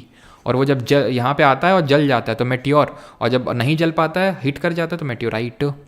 19th, बस 5-6-7 क्वेश्चन और बचे होंगे। Which of the following constellation is also called as the hunter? इनमें से हंटर किसको बोलते हैं? कैसे हो पिया? ना, कैसे हो पिया तो ऐसे हैं पिया, W शेप के हैं ये पिया। ठीक है, उर्सा मेजर तो ग्रेट बियर बोलते हैं। और इसका एक एस्टेरिज्म का नाम बताइए, एक इसमें एस्टेरिज्म का मैंने आपको नाम बताया था, उसका नाम बताइए एस्टेरिज्म का। तो यहाँ पे सही आंसर क्या होगा? ओरियन होगा, ओरियन हंटर के शेप में होता है। ठीक है, और ग्रेट बियर यहाँ पे जिसको सप्तऋषि बोलते हैं, यहाँ पे आपका है द बिग डिपर। ठीक है, बिग डिपर, ये क्या है? एस्टेरिज्म है ये एक। अगला है 20th, which among the following planet is known as morning star? भोर का तारा, सांझ का तारा, इसका तारा, उसका तारा, सबका तारा है हमारा वीनस, सबका बदला लेगा तेरा वीनस, जिसका सबसे फास्ट, जब स्लोवेस्ट रोटेशन है 257 डेज़ का, और ब्राइटेस्ट है, हॉटेस्ट है, सब चीज़ हमें पता है। Which among the following is the coldest planet in our solar system, सबसे ठंडा है, मार्स, नेपच्यून, सैटर्न या फिर यूरेनस। तो ये कौन सा है? ये है आपका नेपच्यून, जिसको हम क्या बोलते हैं? वरुण के नाम से जानते हैं, ठीक है, जो कि सबसे फारदेस्ट प्लैनेट है। और इसके बियॉन्ड कौन सा बेल्ट है? क्यूपर बेल्ट है। Kuiper belt is a ring of icy rock and dust bodies just outside the orbit of, तो किसके बियॉन्ड है? तो Mercury, Venus, Earth, Mars, asteroid belt, Jupiter, Saturn, Uranus, Neptune और Kuiper belt, तो beyond Neptune, option number D. Neptune में ही तो हमें देखने को मिल रहे हैं हमारे चार, कौन? प्लूटो, एरिस, हामिया और मेकमेक। और जो सेरिस है वो एस्टेरॉइड बेल्ट में है, जो कि अर्थ के सबसे नियरेस्ट ड्वार्फ प्लैनेट है। The asteroid belt lies between which two planet? Basic सा क्वेश्चन है, मार्स और जुपिटर, ठीक है। 2 क्वेश्चन और कर लेंगे, इसके बाद जो क्वेश्चन होंगे वो आपके होमवर्क क्वेश्चंस होंगे, आपको खुद से करने होंगे, डाउट कुछ होगा नहीं, बिकॉज सारी चीज़ें हमने कर रखी हैं। In approximately how much time does Mars complete one spin on its axis? Mars कितना टाइम लेता है एक पूरा स्पिन करने में ऑन इट्स एक्सिस? मतलब सिंपली क्या पूछ रहा है, मार्स का टाइम कितना है, रोटेशन का टाइम? तो मार्स लेता है लगभग 24 घंटे और आई थिंक कुछ मिनट होते हैं, लगभग 40 मिनट के समथिंग। तो 1 घंटे और 18 तो नहीं होगा, 1 दिन और 18 घंटे, ठीक है। तो यहाँ मेरे हिसाब से 1 दिन ही होगा, ठीक है। Option number option number D सही आंसर होगा, ठीक है। ऑप्शन नंबर डी, 1 दिन ही रफली उसको मानेंगे। 1 दिन ऐसा कुछ होता है, 40 मिनट तो मानते भी, लेकिन 1 दिन 18 घंटे जो कि काफ़ी ज़्यादा है 40 मिनट से, तो वो आंसर नहीं होगा। ऑप्शन नंबर डी, अप्रॉक्सीमेटली 1 दिन, टू बी स्पेसिफिक 1 दिन और 40 minute. On which planet has a rotating oval of cloud twice as wide as earth called as the Great Red Spot been observe for more than 300 साल? तो great Red spot कहाँ पे देखने को मिला है? हमने देखा था जुपिटर में। तो कोई एक सिंगल क्वेश्चन भी आई थिंक हमें नहीं मिला जो हम लोगों ने ना किया हो, ठीक है। ये भी कर सकते हैं, ये भी कर सकते हैं, ये भी कर सकते हैं। डॉ प्लैनेट कौन सा है? ये वाला क्वेश्चन बताइए, ये हम लोगों ने नहीं किया, आई थिंक हम लोगों ने ये नहीं किया, तो इसको मैं बता देता हूँ। वैसे तो ये भी मैं आपको बताऊँगा कब, जब क्रस्ट, मैंटल और कोर पढ़ाऊँगा, तो वहाँ पे पढ़ाऊँगा मैं क्या, कि अर्थ का खुद का एक मैग्नेटोस्फीयर होता है। उस मैग्नेटोस्फीयर से क्या करता है अर्थ, जो हार्मफुल सोलर रेडिएशंस आते हैं जो हमारी बहुत ज़्यादा हमारे लाइफ को अफेक्ट कर सकते हैं इन दी अर्थ, उसको ये क्या करते हैं, उसको बाहर फेंकता रहता है। ये अर्थ का एक मैग्नेटिक फील्ड होता है। जो हम लेयर पढ़ते हैं अर्थ के अंदर, क्रस्ट, मैंटल और कोर, तो कोर में होता है नीफे, निकल और आयरन, और उसमें होता है आउटर कोर, लिक्विड फॉर्म में होता है। तो जब ये घूमता है ना, तो मैग्नेटिक फील्ड जनरेट करता है, वो उसी को बोलते हैं वॉन एलन रेडिएशन बेल्ट। ये जो पूरा बेल्ट बनता है उसको बोलते हैं Van Allen radiation belt, are giant swaths of magnetically trapped highly energetic charge particles that surround the Earth, और हमें प्रोटेक्ट करते हैं सन के हार्मफुल रेडिएशन से। चिनूक तो एक विंड होती है, हम पढ़ेंगे जब विंड के बारे में, एकदम आप ज्योग्राफी में एकदम परफेक्ट हो जाएंगे धीरे धीरे धीरे। अभी आने तो दीजिए चीज़ों को। ये तो है कि बहुत थोड़ा सा रट्टू टाइप भी ये टॉपिक था थोड़ा सा, आगे जो है ज्योग्राफी में चीज़ें समझने वाली ज़्यादा होंगी, तो आपको और मज़ा आने वाले हैं, ठीक है। Which of the following is the windiest planet in the solar system? Windiest का मतलब है जहाँ पे हवा बहुत जोर की चलती है। हवा बहुत जोर की चलती है नेपच्यून में, यूरेनस में, सैटर्न में, फिर मार्स में। तो ये वरुण में चलती है, नेपच्यून में, ठीक है। तो वरुण भगवान, ठीक है, वरुण हवा के भगवान को आई थिंक वरुण भगवान बोलते हैं, तो ऐसे आप याद कर सकते हैं, ठीक है। नेपच्यून और वरुण क्यों ऐसा है? क्योंकि वहाँ पे कोई पहाड़ नहीं है, घर नहीं बने हुए हैं, ठीक है, वैली नहीं है, तो इस वजह से एकदम खाली सपाट मैदान रहता है, तो इससे बहुत भयंकर स्पीड में चलती है नेपच्यून में, ठीक है। ल्यूसीफर किसका नाम है जानते हैं, हम लोग कर चुके हैं, ठीक है। और अभी कितने हैं यार क्वेश्चंस, काफ़ी हैं क्वेश्चन, देख लेते हैं। ये भी आप कर सकते हैं, हाँ ये वाला क्वेश्चन करिए, ये आप हम लोगों ने नहीं किया है। जो हम लोग कर चुके हैं वो तो आप कर ही लेंगे, ठीक है। PDF या आपका प्राइवेट टेलीग्राम ग्रुप जो आप में से मैक्सिमम लोगों ने आई थिंक ज्वाइन कर लिया है, नहीं किया तो आप कर लीजिएगा। और उसमें और बहुत सारे लोग भी मुझे पता है ज्वाइन कर लेते हैं, जैसे कि आप हैं और आपके फ्रेंड साथ में पढ़ रहे हैं, आपने किसी और को ID दे दी तो उसने भी ज्वाइन कर लिया, तो ऐसे लोग हैं। लेकिन कोई दिक्कत वाली बात नहीं है, ठीक है। आप कर सकते हैं, अपने फ्रेंड के साथ भी वैसे शेयर कर सकते हैं, मुझे इससे कोई प्रॉब्लम नहीं है, ठीक है। और लेकिन ये है कि आप at the same time batch के अंदर नहीं देख सकते हैं कि आप भी देख रहे हैं और आपका फ्रेंड भी देख रहा है। आप टाइम सेट कर सकते हैं कि भाई तू मॉर्निंग में देख लिया कर और मैं इवनिंग में, ऐसे करके, ठीक है। तो इंटरनेशनल स्पेस स्टेशन क्या है? ये एक स्पेस स्टेशन बना रखा है, आप इसका फ़ोटो सर्च करिएगा, इस तरह से मतलब बना रखा है। International space station. स्पेस में लो अर्थ ऑर्बिट जो है हमारी अर्थ की जो लो अर्थ ऑर्बिट है वहाँ पे ऐसा हमने बना रखा है। हमने मतलब किसने, इसरो उसमें इन्वॉल्व नहीं है, उसमें नासा है, दैट इज़ यूएसए की स्पेस एजेंसी, रशिया की स्पेस एजेंसी रॉसकॉस्मॉस, कनाडा की सीएसए है, जापान की जक्सा है और यूरोप की यूरोपियन स्पेस एजेंसी ईएसए है। तो इन 5 स्पेस एजेंसीज ने मिलकर इसको डेवलप किया है कि कुछ भी अगर एक्सपेरिमेंट करना है तो वो एक्सपेरिमेंट हम यहाँ पे कर सकते हैं। इसका जो क्या बोलते हैं एक ऑर्बिट है वो 93 डेज़ में रफली कंप्लीट होता है। तो 90 से लेकर 93 डेज़ में इसका एक ऑर्बिट कंप्लीट होता है। और मैं देख लेता हूँ यहाँ पे, हाँ मेटियोर शावर जो मैंने आपको बताया था वो यहाँ पे थोड़ा मिस क्या, वो क्वेश्चन यहाँ पे देख लेते हैं। तो in which of the following months में the meteor shower named Lyrids be seen from the अर्थ।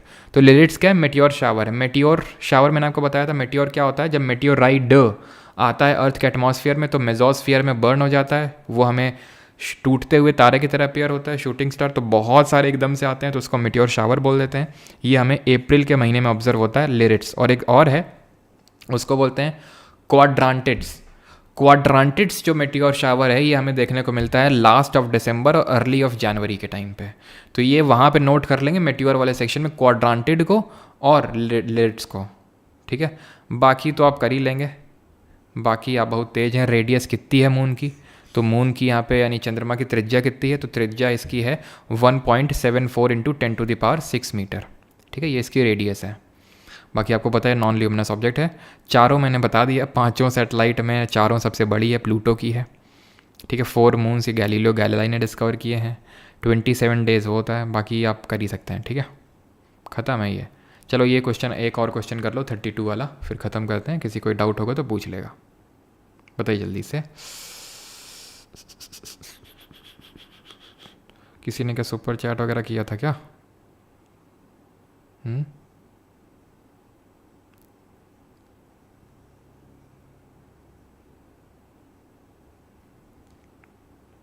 हाँ, इसको एज अ डेमो नहीं होगा तो रख देंगे, ठीक है, लाइव आपका यूट्यूब पे ही रहेगा, है ना।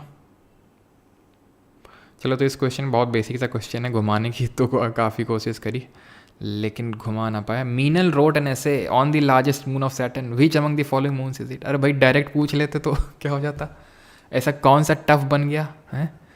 इन्होंने बस ये लिख दिया कि मीनल रोट एन ऐसे on the largest moon on Saturn, which among the following moons is it. अच्छा, हमें तो पता ही नहीं, डायरेक्ट लिख देता है, डायरेक्ट पूछ लेते हैं। अरे सीधा सीधा, जैसे नहीं वो एक मीम चला था तेजस्वी यादव का, अरे एक बार बोल तो देते सीधा सीधा। हमको मना किए थे, तो आंसर क्या होगा, टाइटन होगा, ठीक है, जहाँ पे लाइफ पॉसिबल है।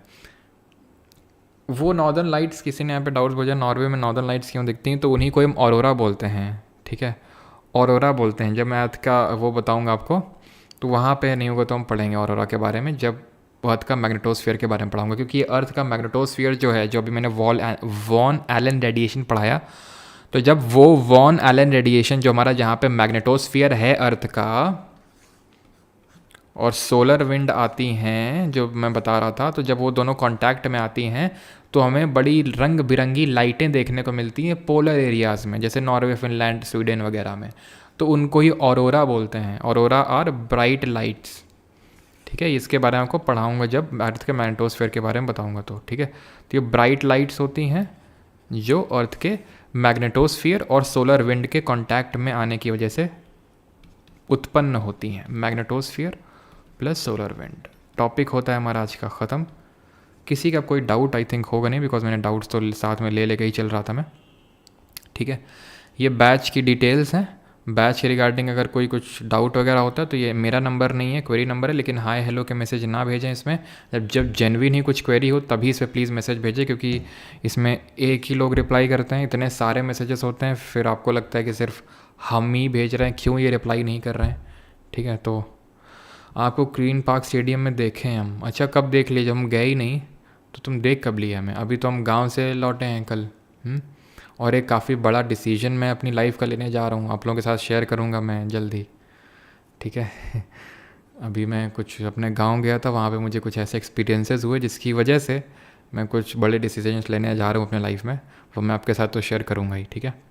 नोट्स कब तक मिलेंगे, इन्फोरनेप हाँ, नोट्स में कुछ अपडेशन होंगे, कुछ चीज़ें ऐड ऑन होंगी, तो वो ऐड ऑन होके आप ये मान के चलिए कि मैं पूरी कोशिश करूँगा कि 2 बजे, दोपहर 2 बजे तक अपलोड हो जाएँ, ठीक है? राइट। कल क्या टॉपिक होगा? कल अभी शेड्यूल में क्लास लग जाएगी। अब शादी नहीं, हर चीज़ में तुमको शादी क्यों दिखती है भाई? हैं? शादी वादी नहीं, अच्छा हम तो ये सोचे नहीं थे कि तुम्हारा दिमाग तो एक ही डायरेक्शन में चलता है बस। वो सब नहीं, और दूसरा चीज़ है, ठीक है? तो तो क्या तो क्या मैं बोल रहा था कि कल जो टॉपिक होगा वो आपका शेड्यूल में लग जाएगा, ठीक है? कल होगा हमारा। और एक चीज़ मैं आपसे ये बोलना चाहूँगा कि वर्ल्ड ज्योग्राफी ये तो ठीक है, अपने आप में इंडिपेंडेंट टॉपिक था सोलर सिस्टम। अगर आपको मान लेते नहीं भी समझ में आया, मतलब आए, या फिर आप ना भी पढ़ो अभी टॉपिक को, ठीक है, हमने पढ़ लिया, अच्छी बात है, सब कुछ अच्छी चीज़ है, क्वेश्चन भी खूब पूछे जाता है, अभी देखा। लेकिन इसका रिलेशन आगे वाले चैप्टर से उतना नहीं है, मतलब को रिलेशन नहीं है। लेकिन जो अब आएंगे, लैटिट्यूड, लॉन्गिट्यूड, ये अगर समझ में ना आया तो फिर आपको नहीं समझ में आएगा ट्रॉपिक ऑफ कैंसर पे ओवर हेड रेस पढ़ रही हैं, क्या टॉरिड जोन होता है, क्या डोलड्रम्स होते हैं, क्या सब ट्रॉपिक होते हैं, जब मैं तुम्हें क्लाइमेट पढ़ा रहा हूँ, कोई अपन क्लाइमेटिक क्लासिफिकेशन। तो कल से जो क्लासेस स्टार्ट होंगी वो आपका बहुत ही आपस में इंटर रिलेटेड हैं, आपसे जो भी क्लासेस चलेंगी। एक क्लास मिस करी आपने, आपको फिर डाउट ही डाउट होंगे।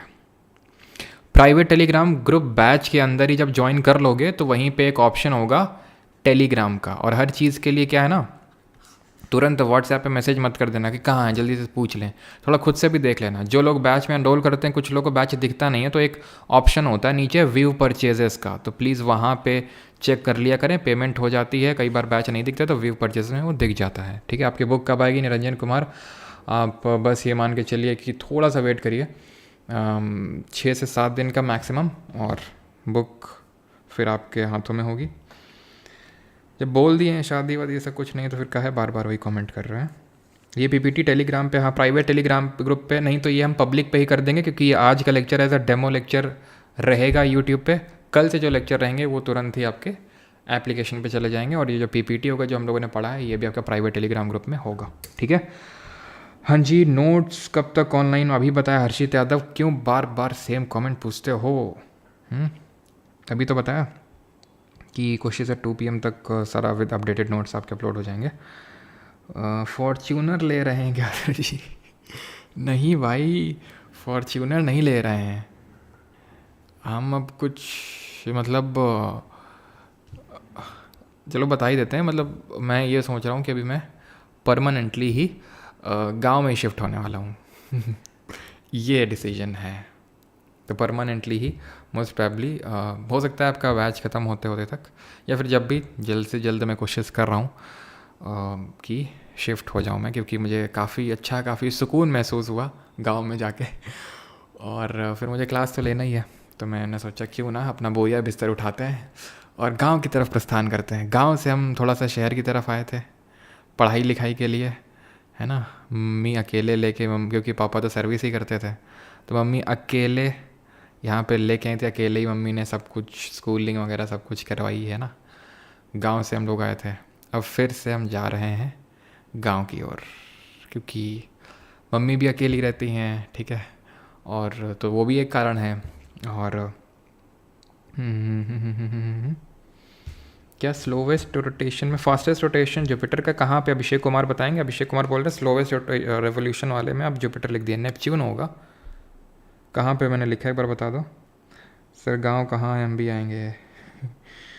हाँ, तो इसीलिए जो है अभी लाइव स्ट्रीम होंगे यूट्यूब पे। हाँ लाइव स्ट्रीम होंगे, होते रहेंगे आगे यूट्यूब पे। कौन सा गांव वो थोड़ी ना बताएंगे भाई, वो तुमको बता देंगे तो तुम वहीं पे नहीं मंडराते रहोगे। तो अभी नहीं, एकदम नहीं, थोड़ा चीज़ें बनवानी वगैरह भी तो पड़ेंगी क्लास लेने के लिए। हाँ कहाँ पे लिख दिया, एक सेकंड में देख लेता हूँ। नेटवर्क इशू कहाँ पे लिख दिया यार मैंने? कोई बोल रहा है कि मैंने लिख दिया है जुपिटर में स्लोवेस्ट रेवोल्यूशन। ये स्लोवेस्ट रेवोल्यूशन तो मैंने इसी में लिखा है ना, नेपच्यून में ही।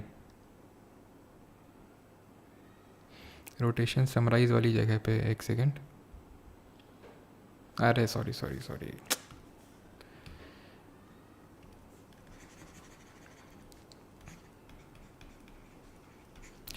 रियली सॉरी, पता नहीं जुपिटर की जगह नेपच्यून क्यों निकल जाता है। कुछ चीज़ें हैं मेरे पता नहीं दिमाग में, इरविन और रिपन, जैसे इरविन की जगह मैं रिपन लिख देता हूँ, रिपन की जगह इरविन लिख देता हूँ, ऐसे जुपिटर नेपच्यून मेरे साथ ही होता है, पता नहीं क्यों।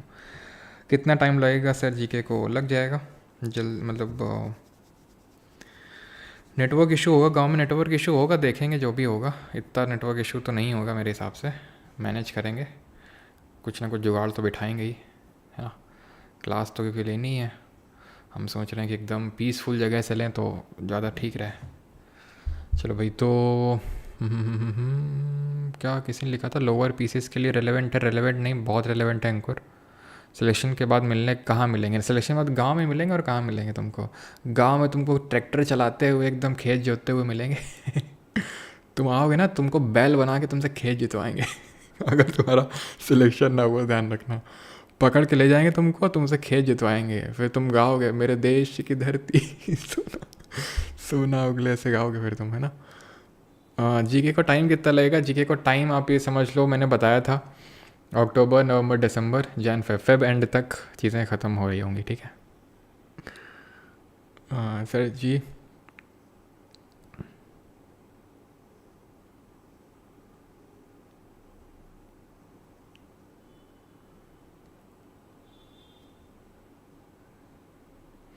हम्म।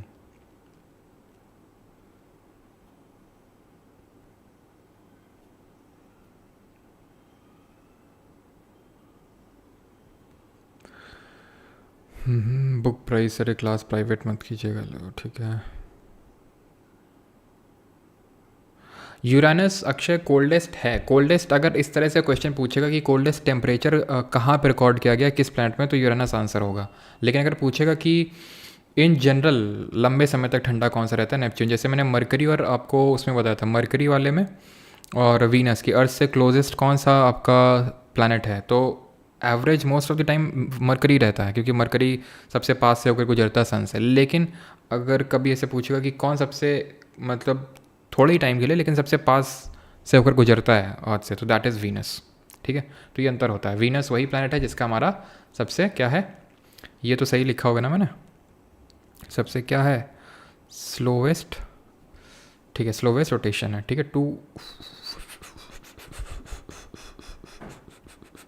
स्क्वायर करेक्ट करना, 257 की जगह 243 करना, ठीक है। इसको 243 करना, 243 करना इसको, ठीक है। बाकी तो इसमें थोड़ा रटने वाली चीज़ें ज़्यादा है, रट लीजिएगा, नहीं तो बाद में अगर आप रिवाइज़ नहीं करेंगे तो चीज़ें धीरे धीरे फिर आप भूलते जाएंगे, फिर आपको कुछ चीज़ें समझ में नहीं आएंगी। लेकिन जितना जल्दी आप रिवाइज़ कर लेंगे उतना ही आपके लिए सही रहेगा। ऑलराइट, थैंक यू, मिलते हैं कल at the same time, that is 10 AM पे। रिविजन करके आएंगे, कल का लेक्चर बिल्कुल मिस नहीं करेंगे, बिकॉज सारी चीज़ें आपस में कनेक्टेड हैं। थैंक यू, धन्यवाद।